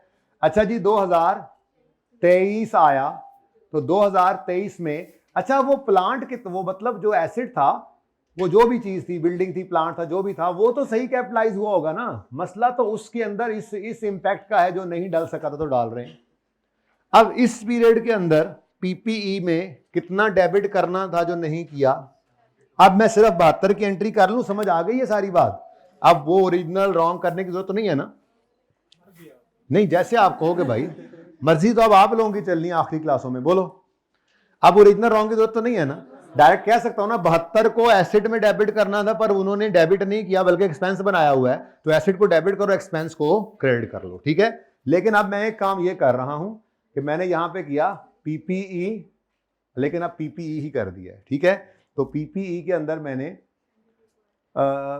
दोनों ही ऐड करता हूं, 48 प्लस 72, लेकिन ये पूरा नहीं हो पाना, ऐसे कर लेते हैं अलग से, फिर डेप्रिसिएशन निकालते हुए मैं उसको अलग कर लेता हूं, ठीक है। तो पीपीई के अंदर 1 मिनट के लिए ये एंट्री करते हैं, CWIP कितना जी, ये इधर करता हूं, इधर है, दिल दिल कर, पीपीई CWIP में डेबिट हुआ कितने से, और सही करने के लिए इंटरेस्ट एक्सपेंस को आपने क्रेडिट किया 72 से, और फिर क्या करना है जी आपने, फिर आपने पीपीई को रिकॉर्ड करना है। अब असल में फॉर डेप्रिसिएशन पर्पस मैं बताना चाह रहा हूं कि फॉर डेप्रिसिएशन पर्पस पीपीई कितना होगा, 48 प्लस 72 यानी 120, तो ये मैं डायरेक्ट 120 लिखूंगा डेप्रिसिएशन में, फिर उससे परेशान नहीं होना, ओके। अब पीपीई को आपने डेबिट किया मजीद कितने से, 72 से, और इंटरेस्ट एक्सपेंस को क्रेडिट कर दिया आपने 72 से। अच्छा अब ये एंट्रीज कर भी दो तो इंटरेस्ट पे, इस पे पीएनएल पे तो इसका कोई असर नहीं ना पड़ना, क्योंकि CWIP भी एक एसेट है, पीपीई भी एसेट है, तो कहते हो तो सारी एंट्रीज कर देता हूँ ये वाली, या चलने कर दूं, चलो फिर डायरेक्ट। अब ये कंप्लीट हो गया, कंप्लीट होने के बाद ये 48 और ये 72, ठीक है, ये कंप्लीट होने के बाद अब क्या होना है, डेप्रीशिएट, जो डेप्रीशिएट होने से रह गया था, लेकिन डेप्रीशिएशन इस साल में शुरू हुई, तो डेप्रीशिएशन एक्सपेंस डेबिट और पीपीई ही कर दो क्रेडिट। अब ये पीपीई प्रॉपर, ठीक है, तो डेप्रीशिएशन दिल में आ रही है, कर ही देते हैं एक एंट्री, और क्या होगा जी, प्रॉपर्टी प्लांट इक्विपमेंट डेबिट, और वो नीचे वाला मिटा देता हूँ, CWIP क्रेडिट कितने से जी, 48 प्लस 72, क्योंकि मैंने बैलेंस शीट तो बनानी नहीं है, टेंशन ही कोई नहीं है, ठीक है, और ये 120 से क्रेडिट हो गया। अब इजी है, ऊपर 120 नजर आ रहा है जिसमें डेप्रिसिएशन का इंपैक्ट है। अब ये मैंने पिछले साल डेप्रिसिएशन क्यों नहीं ली, क्योंकि पिछले साल वो बिल्डिंग कंप्लीट नहीं थी, इस साल कंप्लीट हुई है, पता नहीं कितने लिखा, ये 30 सितंबर को, ठीक है, और यूजफुल लाइफ इसकी 10 साल है और वो डेप्रिशिएट हो रही है अब हिसाब से। इसका मतलब 2023 के अंदर ये अक्टूबर नवंबर दिसंबर 3 महीने के लिए डेप्रिशिएट हुई होगी, तो 120 डिवाइडेड बाय इनटू आंसर 3, ठीक है जी। और चूंकि ये एसेट वाला मामला है और वो कह रहा है ये ऊपर वाली फाइनेंशियल स्टेटमेंट्स के अंदर ये चेंजेस नहीं ली गई हैं, तो इसलिए 24 में भी फिर डेप्रिसिएशन, तो गलत डेप्रिसिएशन है उसको क्या कर दो, सही कर दो। तो depreciation expense debit, PPE credit, वही 3 ना ना ना, अब कितना आएगा 12, ठीक है। उसके बाद जी इसका इंपैक्ट मैं कहता हूं ले लें, फिर आगे आखिरी वाला भी पॉइंट ले लेंगे, ठीक है। तो इधर देखो जी, पीपी बैलेंस शीट आइटम है, मैंने उसका कुछ नहीं करना, ठीक है, लेकिन एक्सपेंस क्रेडिट हुआ 22 का, अब 24 की गलती 24 में सही कर लूं, 23 की 23 में कर लूं, 22 तो ऊपर ही जाना है ना, सही है, याद आया भाई। IS8 कमजोर तो नहीं था तुम्हारा कहीं, अगर था भी तो अब ना छोड़ना, मैं बता रहा हूं, मुझे बहुत डर लग रहा है जी। 48 से एक्सपेंस क्रेडिट हुआ तो प्रॉफिट, एक्सपेंस का कम होना प्रॉफिट को बढ़ाता है, कितने से, तो ये कहां से आया जी, वर्किंग नंबर 2 से। नेक्स्ट 2023 के अंदर एक्सपेंस क्रेडिट हुआ 72 से, एक्सपेंस का कम होना प्रॉफिट को बढ़ा देगा 72, इधर ही आना था, वर्किंग 2 का रेफरेंस दिया हमने। अभी भी बात चल रही है, हाँ, डेप्रीसिएशन एक्सपेंस डेबिट, एक्सपेंस का बढ़ना प्रॉफिट को, तो -3 आ गया, ये भी उसी वर्किंग से है, वर्किंग नंबर 2 से, ठीक है, नजर आ रहा है जी, ओके, सवाल मुक गया जी, फिर नजर आ रहा है जी। 16 नंबर का सवाल है, 16 का है ना, बताओ। तो वहां पे पर क्या होता है, आई कैप है, 6 महीने हैं, घर वालों ने कहा हुआ है खाला का घर है, पर्चा पास ना हुआ तो अब बहुत सारे प्रेशर्स होते हैं, सॉरी, मतलब क्या कर सकते हैं आप, अब ये है, अब क्या कर सकते हैं जी। तो नेक्स्ट, पर्सनल हो गया हूं मैं, अच्छा सॉरी यार, अगर आप लोगों की दिल आजारी हुई है तो, चिट्ठी आ गई है, अच्छा 1 मिनट चिट्ठियां भी आने लग गई हैं जी। डेप्रिसिएशन बढ़ी तो प्रॉफिट कम हो गया, वर्किंग नंबर 2 से, ठीक है जी। उसके बाद जी आखिरी पॉइंट, ओ यार बच्चों का केक किधर गया है, इधर पड़ा है, अच्छा चलो अब ये क्लास के बाद खा लेना तुम, ठीक है भाई। ये सलीम को बुलाया से कहें कि जितने बच्चे हैं उतने टुकड़े कर दे केक के, ठीक है, कह दे उनको। अच्छा जी ले आए इधर, आगे क्या है जी,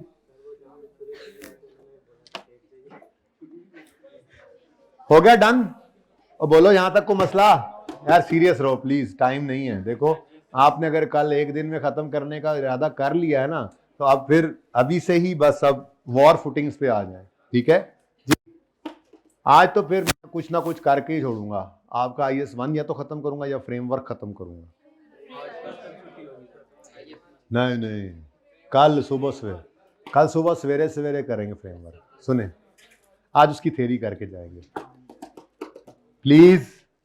इन्वेंट्री का प्रोविजन एस्टीमेट बदल के 22 से 25 पे चला गया, तो 2024 के अंदर ये सिर्फ चेंज इन एस्टीमेट आना है। Provision is like liability, provision बढ़े तो क्रेडिट, प्रोविजन बढ़े तो प्रोविजन फॉर जो भी चीज है वो क्रेडिट कितने से बढ़ेगी बेटा, इतनी तो ऑलरेडी प्रोविजन रिकॉर्डेड है ओल्ड अप्रोच में, उसको बढ़ाकर कहो तो लेजर बनाऊं, अनएडजस्टेड एडजस्टेड, सिंपल। ओपनिंग 22 था यानी अनएडजस्टेड क्लोजिंग 22 है, उसको उठा के ले जाना है 25 पे, तो 3 से प्रोविजन क्रेडिट होगी तो एक्सपेंस P&L में डेबिट हो जाएगा, ठीक है। तो 3, अगर किसी को यह समझ नहीं आया तो इधर देखें,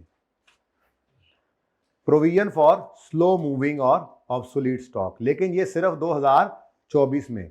मैं इसको कह रहा हूं जी अनएडजस्टेड कैरी डाउन है कितना 22, इसको बदल के हमने कर दिया तो एडजस्टेड कैरी डाउन। बिल्कुल पफर वाले सवाल में इसी तरह से हमने किया था, मुझे याद है, उसमें प्रोविजन फॉर डाउटफुल डेट था बस, ठीक है। तो 3 रुपए से प्रोविजन में इंक्रीज आया तो ये एक्सपेंस है जो चला जाएगा पीएनएल के अंदर, कॉस्ट ऑफ सेल के अंदर जहां भी जाना हो, ठीक है। Expense profit and loss account को क्या कर देगा, डेबिट प्रोविजन। तो ये मैं डायरेक्ट लिख रहा था बस यहाँ पे ऐसे 25 माइनस 22, इधर बनाने की कोई जरूरत नहीं थी, ठीक है। अब इसका इंपैक्ट 2024 में क्या पड़ा, 2024 का प्रॉफिट एक्सपेंस बढ़ा तो प्रॉफिट कम हो गया। ये वर्किंग नंबर 2 ही चल रही है, चलो जान दो फिर। लो भाई पैनो ते भरावो, एडजस्टमेंट करो इसकी, कितना आता है 18, नेगेटिव पॉजिटिव पॉजिटिव, ठीक है जी। तो पॉजिटिव 18 आ गया। एक मिनट सारा कर लेना, चलें लिख लेते हैं। अब इधर देखें जी, ये क्या है रीस्टेटेड, इसके साथ लिखना होता है लाजमी रीस्टेटेड, फिर रीस्टेट हो गया, कितना बन गया है 618, उसके बाद सब सही चलता आया, हाँ ये भी रीस्टेट हुआ, कितना 589, इसके साथ भी लिखो रीस्टेटेड, ठीक है जी। अभी इन दो फिगर्स के से रीस्टेट नहीं हुआ था, रिटेन्ड अर्निंग सिर्फ रीस्टेट हुई है, समझ आई है बात। अच्छा तो ये कितना हो गया 951 and it is also restated, ठीक है। उसके बाद अगले को रीस्टेट नहीं करना, ये इस साल का है, कितना 418 जी, 1920 946 919।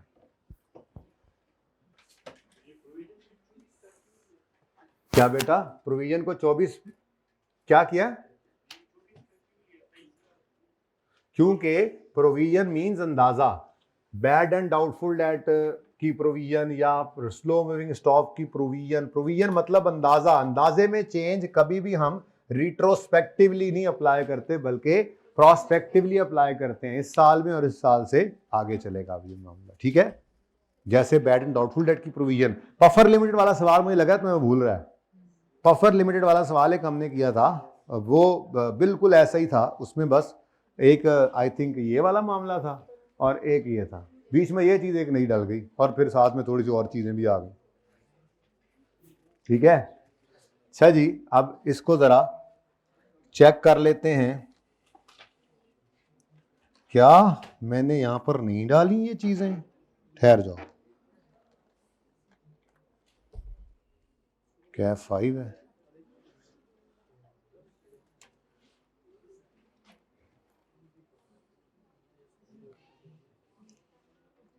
पहले तो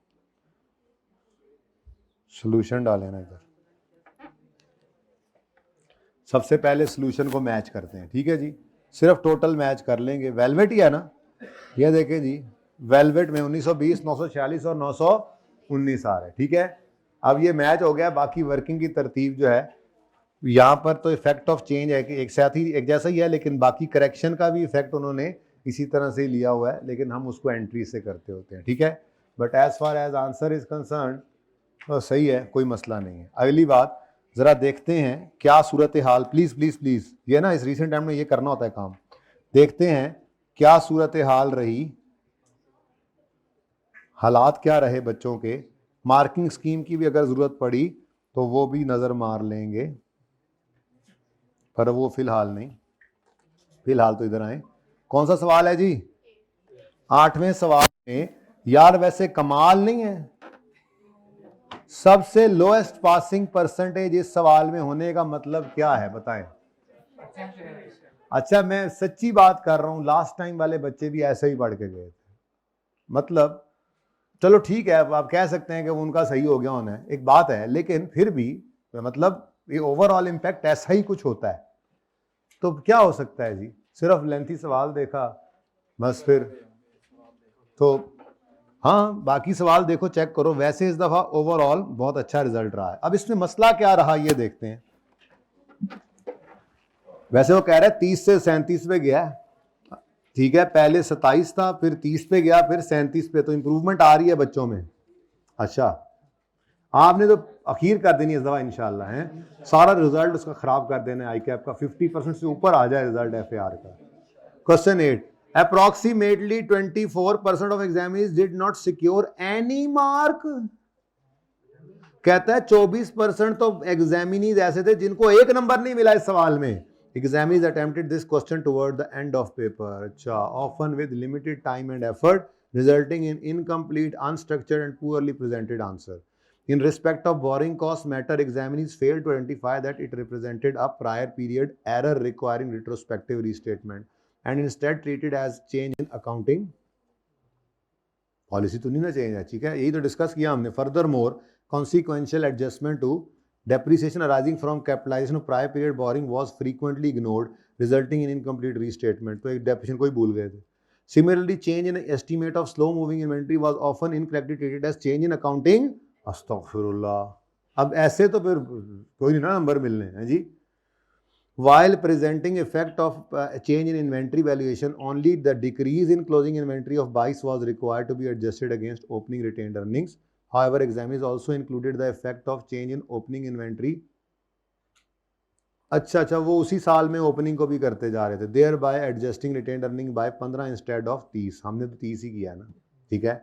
अच्छा, एग्जामिनीज, हमारी तरतीब ऐसी थी कि हमने उस तरतीब पे रहते हुए काम वही कर लिया जो बच्चों ने शायद 3 साल पे डाल के शायद गड़बड़ की थी। हम तो 3 साल, हम तो 6 साल बोलता तो 6 साल की वर्किंग ओपन कर देते, हमें तो इससे मसला ही कोई नहीं है, इसलिए हम अपनी तरतीब नहीं बदलते। और फिर देख लेते हैं 25 में 25 को गलती, 25 गलती 25 में, 24 की गलती 24 में, 23 की 23 में, और उसके बाद जितनी भी हैं वो ओपनिंग में, तो हमारा काम ठीक हो गया। आप सवाल के सोल्यूशन को देख लेना, उधर भी ओपनिंग कितना आ रहा है, इन्होंने अलग अलग बताया ये, तो नेट में क्या है जी, ये 18, ठीक है ना, वही हमारा 30 उस तरह से आ रहा है। अच्छा खैर, examiner did not deduct the transaction cost. ये जैसे मैं भी एग्जामिनी बनने लगा था, आपने याद कराया, ट्रांजैक्शन कॉस्ट माइनस कर लें, as required by IAS 32। In addition, final dividend of 22 was taken at the board's recommended amount of 20। हद हो गई यार, मतलब बताया जाता है बच्चों को, instead of share holder approve dividend. और भी कुछ बता दो यार।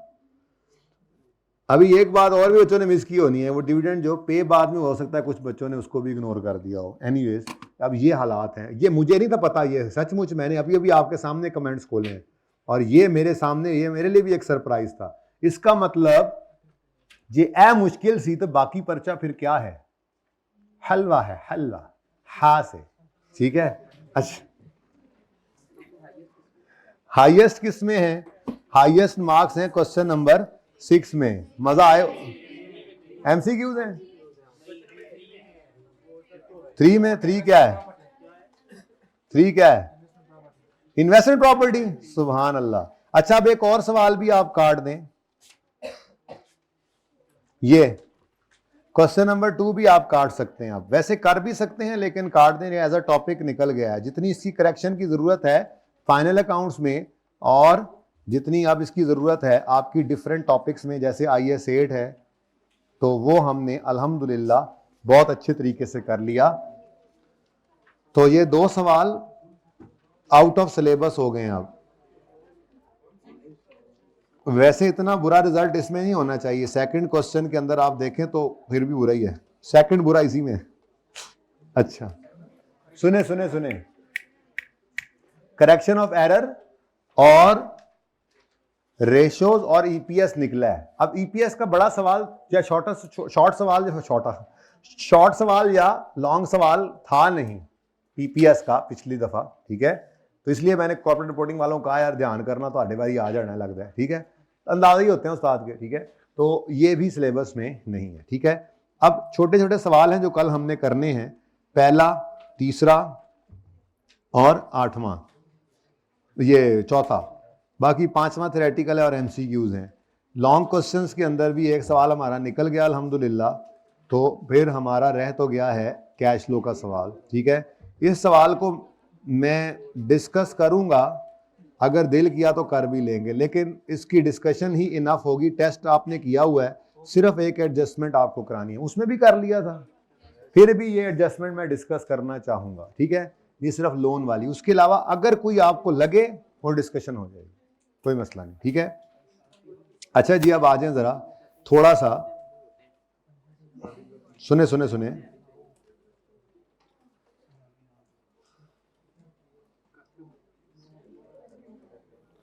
एक तो मैंने ये सवाल कराना है प्लीज, ये क्या है जी, वर्सैचे लिमिटेड, और दूसरा थोड़ी सी होमवर्क चुप कर जाओ हुन, वैसे तसल्ली है मेरी, लेकिन फिलहाल तो जरा आ जाएं कैफ, ये इसके IS 1 के ऊपर जरा वापस थोड़ी सी थेरी और पढ़ लें। आप ताज़ा हो ही गए हैं, चाह शाह तुसी पी लीजिए, क्योंकि कल सुबह आके फिर आपने कहना ओ थेरी ये थेरी वो थेरी, मर गए थेरी।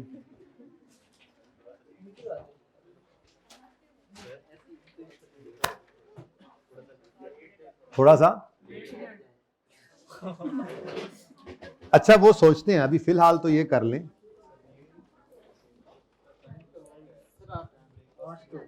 4:25 तक क्लास होगी, जिसको मसला है चला जाए, दूर हो जाए मेरी नजरों से, नाफरमान औलाद। जमशेद तुम जा रहे हो? अच्छा जी, नहीं इसको मैंने रोक लेना। 6:39 भरा है आखिर को। 6:39 स्टेटमेंट ऑफ कंप्रीहेंसिव इनकम है, प्रॉफिट और loss, other comprehensive income, total comprehensive income, कोई मसला? Single statement versus two statement, अभी अभी आपको मैंने दिखाया था। सिंगल स्टेटमेंट जब PNL और OCI दोनों ही एक पेज पर शो कर दें, और डुअल स्टेटमेंट PNL एक पर और OCI दूसरे पर, दोनों की इजाजत है। यही लिखा हुआ था इसमें जी। बच्चे जो पढ़ के आए जरा प्लीज अपने हाथ खड़े करें, जरा हाजिरी लगवाएं जी। इसमें यही लिखा हुआ था, entity may present a single statement of profit और loss and OCI with profit or loss and OCI presented in two sections. The sections shall presented together with profit or loss section presented first, followed directly by OCI. Subhanallah.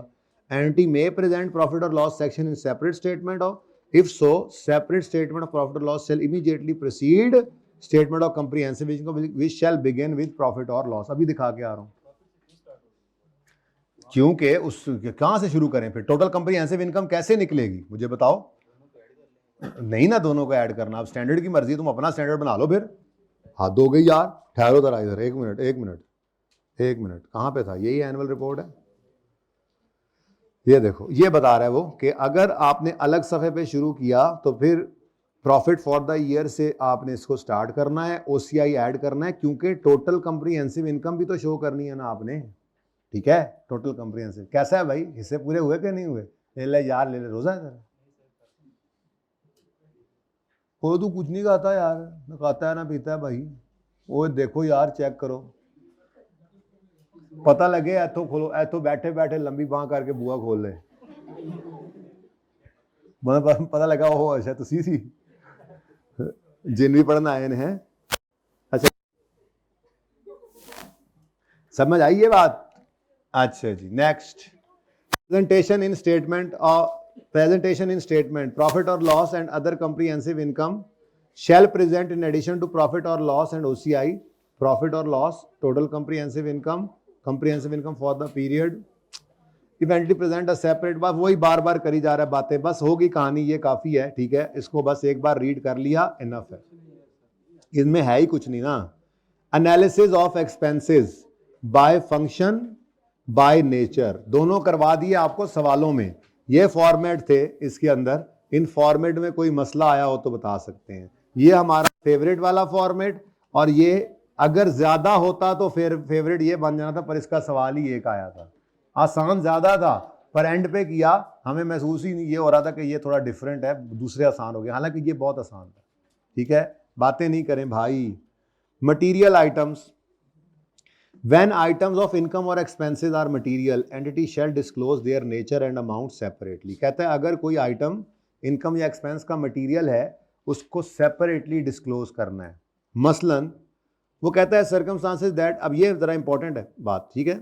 ये इसको मैं ये जैसे वो मैंने कहा था कि इसको आप अदर एक्सपेंसेस में, ये फेस पे भी कह देगा शो कर दो, वरना नोट्स में जाके इसको नाम से शो करो, कहीं छुपाना नहीं इसको, ठीक है ना। Circumstances that would give rise to separate disclosure of item of income expenses include write down of inventories to NRV of property plant and equipment to recoverable amount as well as reversal. यानी कि कोई NRV loss है या कोई impairment loss है तो वो क्या है जी, वो कहता है जी ये राइट डाउन्स हैं या इनका रिवर्सल है तो ये मटेरियल अमाउंट्स होती हैं, ठीक है। सर्कमस्टांसेस जो इन चीज़ों को मटेरियल बना सकते हैं। Restructuring of activities of an entity and reversal of any provision for cost of restructuring out of syllabus. IS 37 में आप पढ़ेंगे कॉर्पोरेट रिपोर्टिंग में। रिस्ट्रक्चरिंग कहते हैं, छोड़ो क्या करना, वैसे सुन लो, कहते हैं कि मिसाल के तौर पे आपने किसी जगह से अपना बिजनेस बंद करना है या आपने अपने किसी बिजनेस के अंदर एक मैनेजमेंट की लेयर ख़त्म करनी है तो लोग फारिग होंगे तो उनको जाते हुए जो पैसे देने रिडंडेंसी कॉस्ट वो रिस्ट्रक्चरिंग की कॉस्ट का हिस्सा बन सकती है और बहुत सारी चीज़ें उसके हिस्सा नहीं बन सकती। IS 37 में पढ़ेंगे, ठीक है। इस पढ़ने के बाद इसको भी साइड पे क्रॉस करना छोटा सा, ठीक है।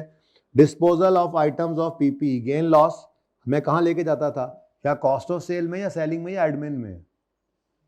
अदर में हम रखते थे इसको अलग। और अदर एक्सपेंसेस के अंदर भी अगर अकेला होता था तो फेस पे ही लिखते थे ब्रैकेट में, नहीं तो नोट्स में जाके वर्किंग में जाके हम नाम से लिखते थे लॉस ऑन डिस्पोजल, कहीं छुपाना नहीं इनको।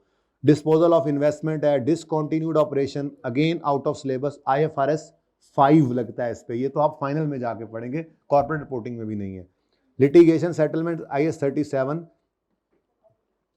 37 आपने कॉर्पोरेट रिपोर्टिंग में पढ़ना है। अदर रिवर्सल ऑफ प्रोविजंस को इसके अलावा हैं तो ठीक है जी।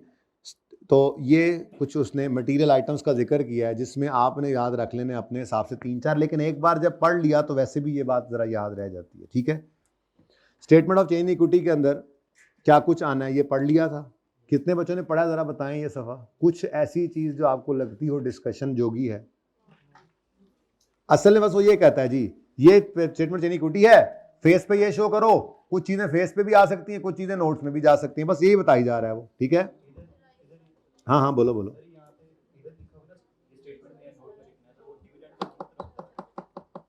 प्लीज जी। An entity shall present either in statement of change equity or in the notes the amount of dividend recorded as distribution to owner during the period and related amount of dividend per share। मतलब वो कह रहा है कि या आप change equity में show कर दो या नोट्स में, तो हमने चेंज इक्विटी में जब शो करना है तो नोट्स वाली बात ही क्यों सोचनी, करना है तो कर दो नोट्स में, ऑप्शन है ना। हाँ क्या यहाँ पे ऑप्शन नहीं है। प्रेजेंटेड इन स्टेटमेंट, क्या प्रेजेंट वो बताता हूँ कहाँ पे। टोटल कम्प्रिहेंसिव इनकम बताओ, for each component of equity बताओ, retrospective each component equity reconciliation, profit loss. ये ट्रांजैक्शन विद ओनर्स जो है ना, दरअसल ये वही होता है, transaction with owners in their capacity as owners. तो आपने transaction with owners as capacity of owner क्या करते हैं आप, उनसे उनको कैपिटल शेयर कैपिटल इशू करते हैं, उनको डिविडेंड बांटते हैं, तो वो पैसे लाते हैं या पैसे निकालते हैं, तो यही होता है। तो यहाँ पे लिखा हुआ है, बस नज़र नहीं आ रहा था हमें। Showing separately contribution by distributions to owner, ये contributions and by contribution by capital को कहते हैं, इधर लिख लेते हैं ऐसे करके, ये असल में ऐसे था। कॉन्ट्रीब्यूशन बाय ये क्या है, कैपिटल, शेयर कैपिटल, घर से पैसे लाते हैं, और डिस्ट्रीब्यूशन टू ये क्या है, डिविडेंड। तो ये लिखा हुआ बेटा फेस पे, आगे नहीं बताया, इसको नोट्स में भी डाल सकते थे, यानी कि इसकी डिटेल को पर शेयर वगैरह को हम फेस पे भी कर सकते हैं, शो कर सकते हैं इसको नोट्स में भी, ठीक है जी। नोट्स किसे कहते हैं जी, जो एक्सप्लेनेटरी इंफॉर्मेशन होती है, ठीक है, contains information in addition to that presented in statement of financial position, profit और लॉस, यानी कि इतनी सी बात बस, notes contain information in addition to बाकी कंपोनेंट्स, ठीक है, सही है। नोट्स प्रोवाइड नैरेटिव डिस्क्रिप्शन और डिसएग्रीगेशन ऑफ आइटम। डिसएग्रीगेशन अजीब सा लफ्ज यूज करता है, इसका मतलब क्या है, अलग अलग करना, यानी आपने trade and other payables balance sheet के फेस पे लिख दिया, तो नोट्स में जाके आपने बताया इसमें ट्रेड पेबल्स इतने हैं, इसमें एक्रूड लायबिलिटीज इतनी है, इसमें रेंट पेबल इतना है, इसमें सैलरीज पेबल इतना है, तोड़ सकते हैं। डिसएग्रीगेशन नोट्स में करते हैं, ठीक है।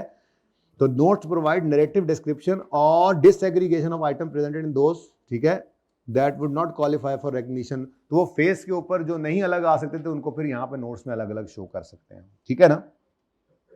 The notes shall present information about basis of preparation, very important. ठीक है, of financial statements and specific accounting policies used, ठीक है। Number 2, disclose the information required by IFRS that are not presented elsewhere and provide information that is not presented elsewhere but is relevant to understanding. कहता है notes के अंदर वो चीज़ें भी बताओ, ठीक है। नोट सबसे पहले तो नोट्स में बताओ आप कि आपकी बेसिस ऑफ प्रेपरेशन क्या है, यानी पॉलिसी नोट्स भी बताओ। फिर जो आईएफआरएस ने कहा है और कहीं और नजर नहीं आ रहा फाइनेंशियल स्टेटमेंट, वो भी यहाँ बताओ।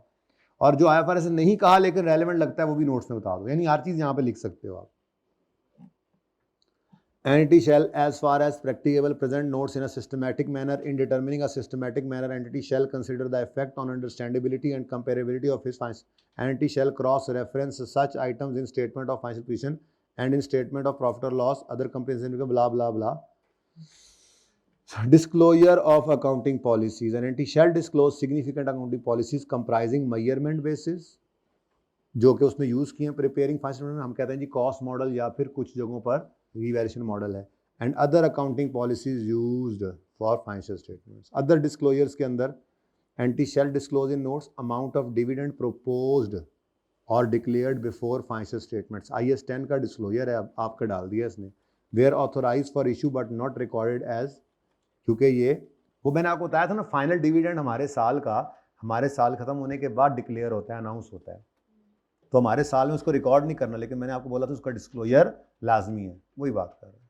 फिर amount of any cumulative preference share not recorded. Cumulative preference share वो जो हमने क्यूमुलेटिव मतलब होता है कि अनाउंस हो ना हो उनका बन जाता है, तो अगर नहीं पे किया तो डिस्क्लोजर दे दें, नहीं पे किया तो क्यूमुलेटिव प्रेफरेंस शेयर्स का डिस्क्लोजर दे दें कि हमारा 10% क्यूमुलेटिव प्रेफरेंस शेयर थे रिडीमेबल, उनको हमने डिविडेंड दिया नहीं, पैसे नहीं थे, अब अगली बार जब आएगी पैसे आ गए तो 10 और 10 20 उनको देना पड़ेगा। जब देना है रिकॉर्ड तभी करना है, लेकिन किसी साल में नहीं दिया तो डिस्क्लोज करना है लाजमी। ये बड़ा इंपॉर्टेंट पॉइंट है, ठीक है जी। Entity shall disclose following if not disclose elsewhere. Domicile and legal form of entity, entity कहाँ पैदा हुई है, लिस्टेड है नॉन लिस्टेड है, किस कंट्री में है, रजिस्टर्ड ऑफिस कहाँ है, डिस्क्रिप्शन ऑफ नेचर बताओ, name of parent ultimate parent बताओ, और लिमिटेड लाइफ एंटिटी है, information regarding the length of life बताओ, ठीक है जी। तो ये कुछ एडिशनल डिस्क्लोजर्स हैं जो कहीं और ना बताए गए हो तो बताने, मैं आपको भी बताता हूँ कि वो कहाँ पे आपने बताने, ठीक है। फिर regulatory framework for accounting in Pakistan. Pakistan के अंदर you are required to follow requirements of companies act 4th, 5th, 3rd schedule में है प्रिपेयरिंग फाइनेंशियल स्टेटमेंट्स, लेकिन इसके बारे में वो लिखेगा इन केस ऑफ कंफ्लिक्ट, पहले तो between requirement of law and IFRS the requirement law shall prevail, लेकिन the requirement regulatory framework for accounting in Pakistan shall be covered in later stage of your studies, ठीक है। अब format के अंदर balance sheet है जैसे बनानी सिखाई, P&L बिल्कुल ऐसे ही बनाना सिखाया आपको, जितना था उतना ही था, चेन इक्विटी ऐसे ही बनानी सिखाई है आपको, कैश फ्लो अलग से है और ये नोट्स है। तो वो जो एंड पे डिस्क्लोजर्स आए हैं वो ये लिखे हुए हैं, legal status and nature of business बताओ, एक बार इनको रीड करना है। फिर basis of preparation, statement of compliance, जी हम इन स्टैंडर्ड्स के साथ और कंपनीज एक्ट के साथ कंप्लाई करते हैं। फिर accounting convention, significant accounting policies, नहीं आपके सिलेबस में, सिर्फ यहाँ पे एज एन एग्जाम्पल डाला गया है कि अकाउंटिंग पॉलिसी के बारे में क्या होती है, तो हम यूँ बताते हैं जी PPE को हमने रखना है कॉस्ट लेस एक्यूमुलेशन पे, लैंड को हमने रीवैल्यूड मॉडल पे रखा हुआ है, जिस दिन एसेट आता है उस महीने पूरा डेप्सिट कर लेते हैं और जब जाता है तो पूरा महीना नहीं करते हैं, वगैरह वगैरह वगैरह। ये मेन, अगर एक बार पढ़ लेंगे तो हर्ज नहीं है, नहीं पढ़ेंगे तो कोई ज़रूरत नहीं है, ठीक है जी। उसके बाद फिर आगे आपका चैप्टर हो गया था खत्म, ठीक है। अब इसके MCQs में करूंगा कल डिस्कस, मैं फ्रेमवर्क में थोड़ा सा और पढ़ाना चाह रहा हूँ थ्योरी आपको, ठीक है।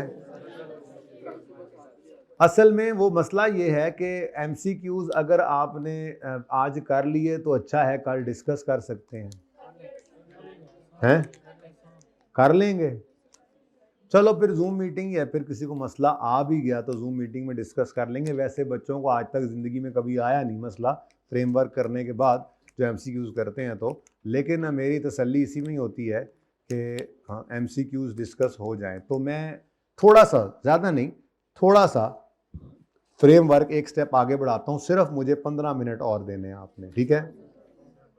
15 मिनट और देने हैं आपने इंशाल्लाह। उसके बाद आपकी छुट्टी होगी। 4:25 पे बोला था तो 4:25 पे दूंगा छुट्टी। आप लोगों को कल पैकेज भी लगा दिया, देख लें। कहाँ जुमे तक नजर आ रहा था कि पढ़ना है, अब मेरी सारी रात कन्या ते आ जानी है। पता है, मैं सारी रात जागना पड़ेगा, तैयारी करनी पड़ेगी। जहनी तौर पे तैयार नहीं था ना, अब सारी चीज़ें, पूरी किताब देखनी होती है, कोई चीज़ रह ना जाए, एक एक चीज़ देख के बंदा। तो वो फिर आप लोगों को सुबह 7 बजे बुलाऊंगा और शाम को जब तक छुट्टी नहीं होगी तब तक नहीं होगी, ठीक है? छुट्टी ख़त्म करके ही होगी, ठीक है ना? ये ज़हन में रखना। 8 वाला कोई चक्कर नहीं है, ठीक है ना?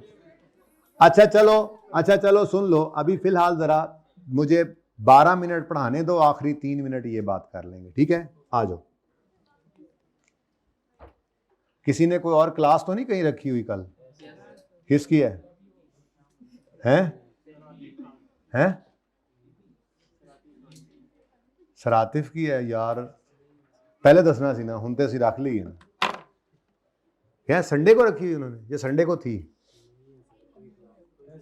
कोई क्लास नहीं है ना, तो चलो कल के बाद कोई भी रख लेना क्लास। परसों वैसे सर अदनान ने रखनी है, तो इसलिए, ताकि अच्छा है ना यार, कल परसों में फ्री हो जाओ। लेकिन डर ये है एंड पे अगर कुछ रह गया, बस एक चीज़ मुझे आज ही फेवर दे दो, ज़रा मेरी तसल्ली हो जाएगी। अगर कुछ छोटी मोटी चीज़ रह जाती है तो मैं आपको वो रिकॉर्डिंग करके भेज दूंगा, अगर रह जाती है तो। जूम मीटिंग में मैं आपको वीकली जब ऑनलाइन वालों को बुलाऊंगा, आपको भी साथ बुला लिया करूंगा, ठीक है? चलो ओपन करो फ्रेमवर्क। छुट्टी नहीं जी बेटा जी, बेटा वो उन्होंने ना क्लैरिफाई किया है, बाकायदा उनकी बहस चल रही है इस वक्त। यानी एक अजीब काम किया है कि अपने इस दफा एमसीक्यूज डाल दिए हैं एमए के अंदर, लेकिन अभी तक एमसीक्यूज दे नहीं रहे। उन्होंने कहा जी ये वो फलां पैरा जो है, ये कंसोलिडेशन वाला, ये पूरे का पूरा FAR 2 में हमने डालना है। अब FAR 2 में भी नहीं डाला, यहाँ पे टेस्ट नहीं कर सकता। कर भी गया तो मैंने वैसे कर नहीं सकता, नहीं करेगा, रोला जितना पड़ा हुआ है, ठीक है ना? कर भी जाए तो मैंने आपको अंधा नहीं छोड़ा उसके ऊपर, मैंने आपको तैयार करा दिया था गुजारे लायक, ठीक है ना? गुजारे लायक नहीं, बल्कि जो सवाल उसने डाले थे वो कर लिए थे, उस लेवल के सवाल अगर डाल भी दे तो, लेकिन वो नहीं टेस्ट करेगा इसको, ठीक है? जवाब नहीं दिया उन्होंने। मैं ये कहता हूँ ईमेल का जवाब देते हैं, वो कहते हैं ये ईमेल के ऊपर भी थोड़ा सा वर्किंग चल रही है अभी, वो मतलब उस पर रिव्यू चल रहा है, ईमेल पे क्या रिव्यू चल रहा है, मतलब वो यही मसला है ना। अगर वो वहां से निकालते हैं तो फिर उनको कॉर्पोरेट रिपोर्टिंग में डालना भी पड़ेगा। साढ़े लिए तो दोनों पास ही मुसीबत है। इतों निकलिया तो ਤੁਹਾਨੂੰ मैं पढ़ा बैठा वहाँ, उनको पढ़ाया नहीं हुआ तो उनको बताना पड़ेगा। लेकिन उनको वैसे पढ़ाया हुआ है बाय द वे, कंसोलिडेशन के अंदर नेचुरली पढ़ लेते हैं वो बच्चे। हाँ वो भी मैं आपको लाजमी, तो भाई ये लिखते रहूँ, वो मैंने ना बीच में प्रिंट कराने के लिए भी दिए थे और सारी फिल्म सड़ गई थी साड़ी। वो मेरे जो कंपोजर है ना, उन्होंने 2 चीज़ें, ITA की रिवीजन जो डाली थी, मैंने कहा था बुक का पार्ट बनाना है, ये रिसेंट टाइम का पर्चा था और ITA की रिवीजन थी, और जो पेजेस बच्चों के वॉल्यूम 1 में मिस हो गए थे वो मैंने कहा था चलो बच्चों को मिल जाएंगे, कहाँ फिर करवाते फिर कॉपियाँ। वो उन्होंने समझा ये बुक का पार्ट नहीं है, पता नहीं क्या हुआ, उन्होंने अलग कर दिया बाकी पेज। उधर से किताब आई, मैंने जनाब पब्लिशर के सर हो गया, मैंने कहा यार ये क्या। उन्होंने कहा भाईजान हमें तो भेजा ही किसी ने नहीं, तो फिर सुकून चिल करो। जी बेटा, हाँ लिखे हुए हैं ना टेबल ऑफ कंटेंट। क्या कह रहे थे जी? मिसिंग पेजेस ऑफ वॉल्यूम 1 जी।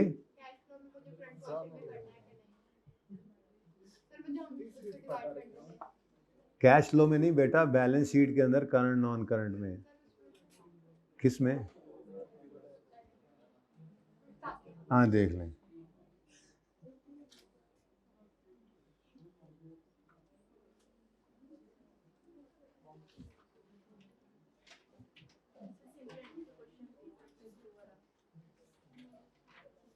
जी बेटा, क्वेश्चन को क्या करना है? नहीं सब नहीं, जो करवाने हैं वो करवा दिए हैं, और जो किए हुए दोबारा मैं करवाऊंगा नहीं, रिवीजन में डालूंगा, आपने कर लेंगे। अच्छा वो ठीक है, उसकी डिस्कशन हो जाएगी 5 मिनट। लेकिन अब ये अब काम बढ़ा रहे हो, फिर कल भी आओगे परसों भी इंशाल्लाह, ठीक है जी? सॉरी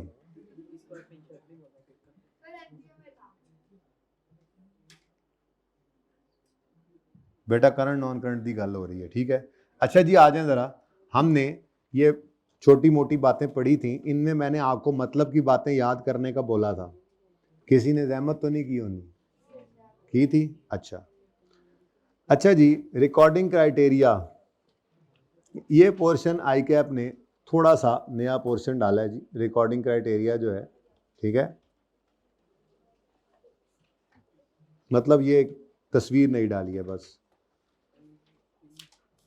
पेज नंबर 547, सिंपल बातें हैं, रीड ओनली करके आना है, इसको मुझसे पूछना है, मैं जरा मतलब की बात पे जाना चाह रहा हूं,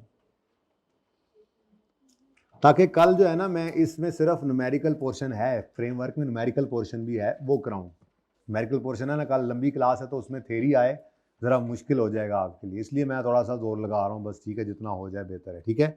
इसको ज़रा आपने पढ़ के फिर मेरे साथ डिस्कस कर लेना है, सिंपल बातें हैं, ठीक है। Measurement of elements of financial statements में एसेट या लायबिलिटी की मेजरमेंट किस मेथड पे हो सकती है? तो एक है हिस्टोरिकल कॉस्ट मेथड, दूसरा है करंट वैल्यू।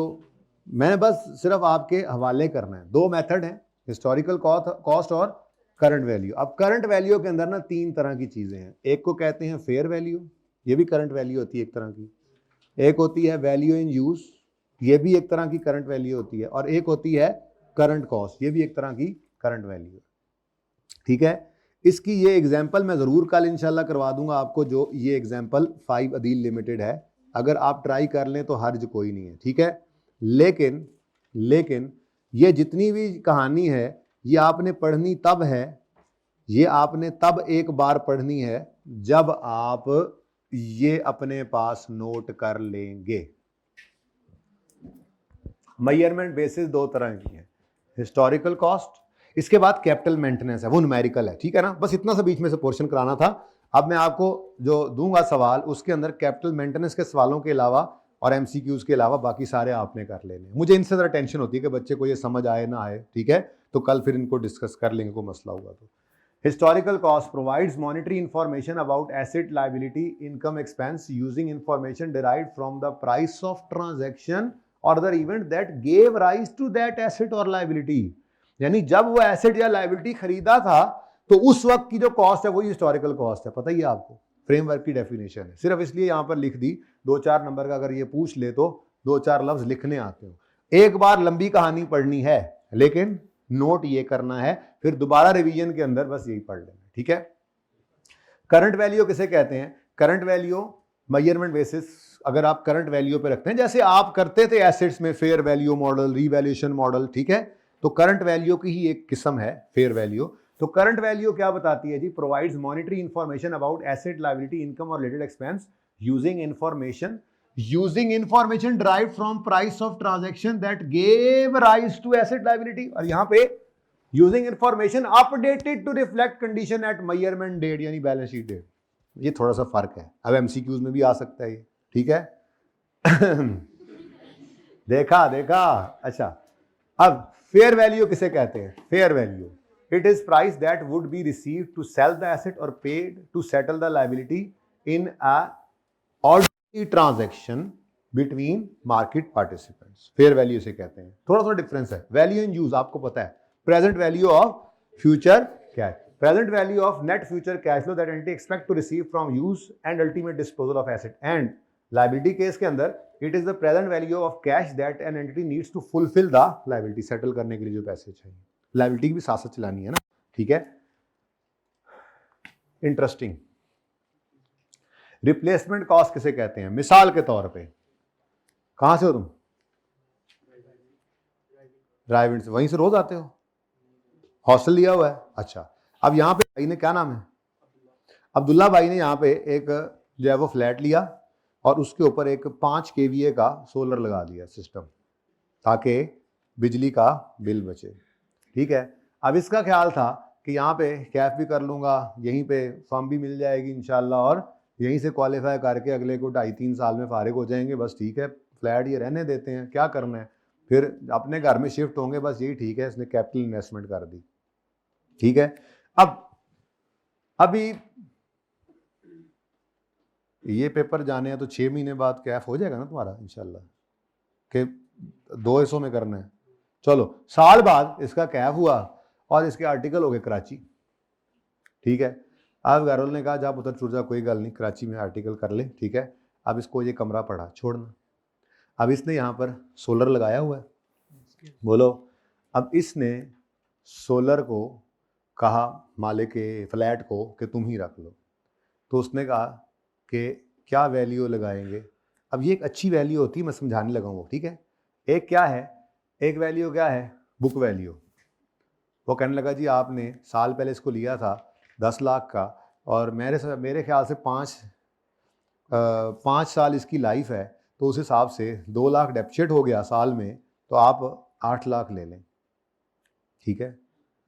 दूसरा ये अच्छा ऑप्शन नहीं होगा इसके लिए। दूसरा फेयर वैल्यू। फेयर वैल्यू के अंदर बड़ी खींचातानी भी हो सकती है, ठीक है। हर बंदा अपनी मर्जी का, वो कहेगा नहीं यार ऐब ये तो चांद बुरा लगा हुआ है, ये रोले रुपए, ठीक है, चले छोड़े इस बात को। जो बहरहाल उनकी डेफिनेशन अपनी अपनी जगह पे मौजूद है, ठीक है। बुक वैल्यू क्या होती है और फेयर वैल्यू क्या होती है। तीसरी चीज मैंने क्या बताई आपको आज, जो समझाने लगा हूँ, रिप्लेसमेंट कॉस्ट। ये क्या है।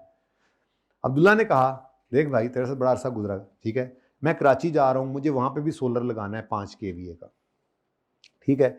अज्यूम करते हैं मैं 5 kVA का सोलर आज लगवाऊं, ठीक है, तो मुझे उसकी कॉस्ट पड़ेगी 15 लाख। कितनी पड़ेगी जी, 15 लाख। और अगर वो 1 साल पुराना हो जाए तो उसकी वैल्यू बनती है 12 लाख। तो तुम यूं करो, तुम्हारा भी तो ये बिल्कुल नया ही सिस्टम है, 25 साल चलना है प्लेटो ने, तुम ऐसे ही कह रहे हो, अजीब अजीब बातें कर रहे हो, ठीक है। तो मुझे इस जैसा एक सिस्टम अगर आज लगाना पड़े तो वो कितने का है। अब वो तो नया 15 का है, लेकिन वो 15 भी इसका लेना नहीं बनता जो पुराना हमारा पड़ा हुआ है। तो हमने फिर क्या किया, नई फेयर वैल्यू रिप्लेसमेंट कॉस्ट ली और उसको एडजस्ट कर लिया डेप्रीसिएशन के साथ। बात समझे हो। एक क्या है, इसने लगाया था 10 लाख का, और एक ये है साल बाद अब इसको नया मिलना है 15 लाख का।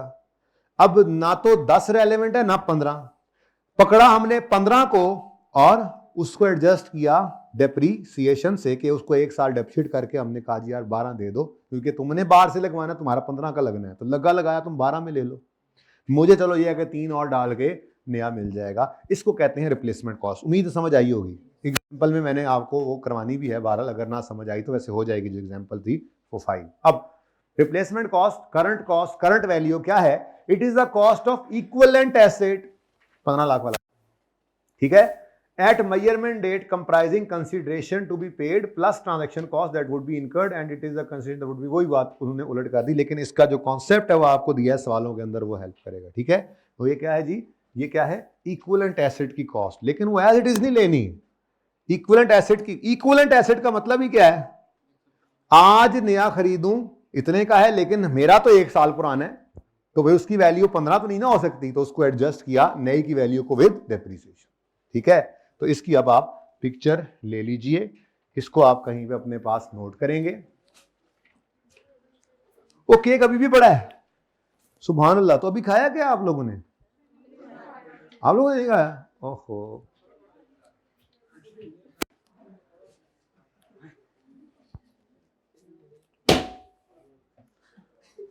ओ यार हाले नहीं मुके, ओ नस गया,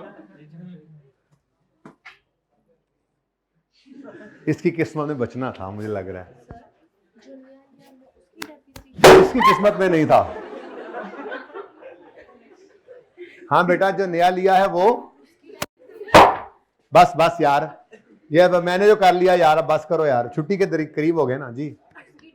एक मिनट जी बच्चों, जी इधर ले आए भाई। क्वेश्चन ये था, बिल्कुल उधर रखें। क्वेश्चन ये था कि वो भाई के फिर कार्ड ही खत्म हो गया आज। क्वेश्चन ये था कि नए एसेट की डेप्शन माइनस करनी थी, पुराने की भी, नए की ही मुनासिब है मेरे ख्याल से, ठीक है। नया एसेट 1 साल डेप्शिएट कर लो, यानी कि नई कॉस्ट को 1 साल पुराना कर लो।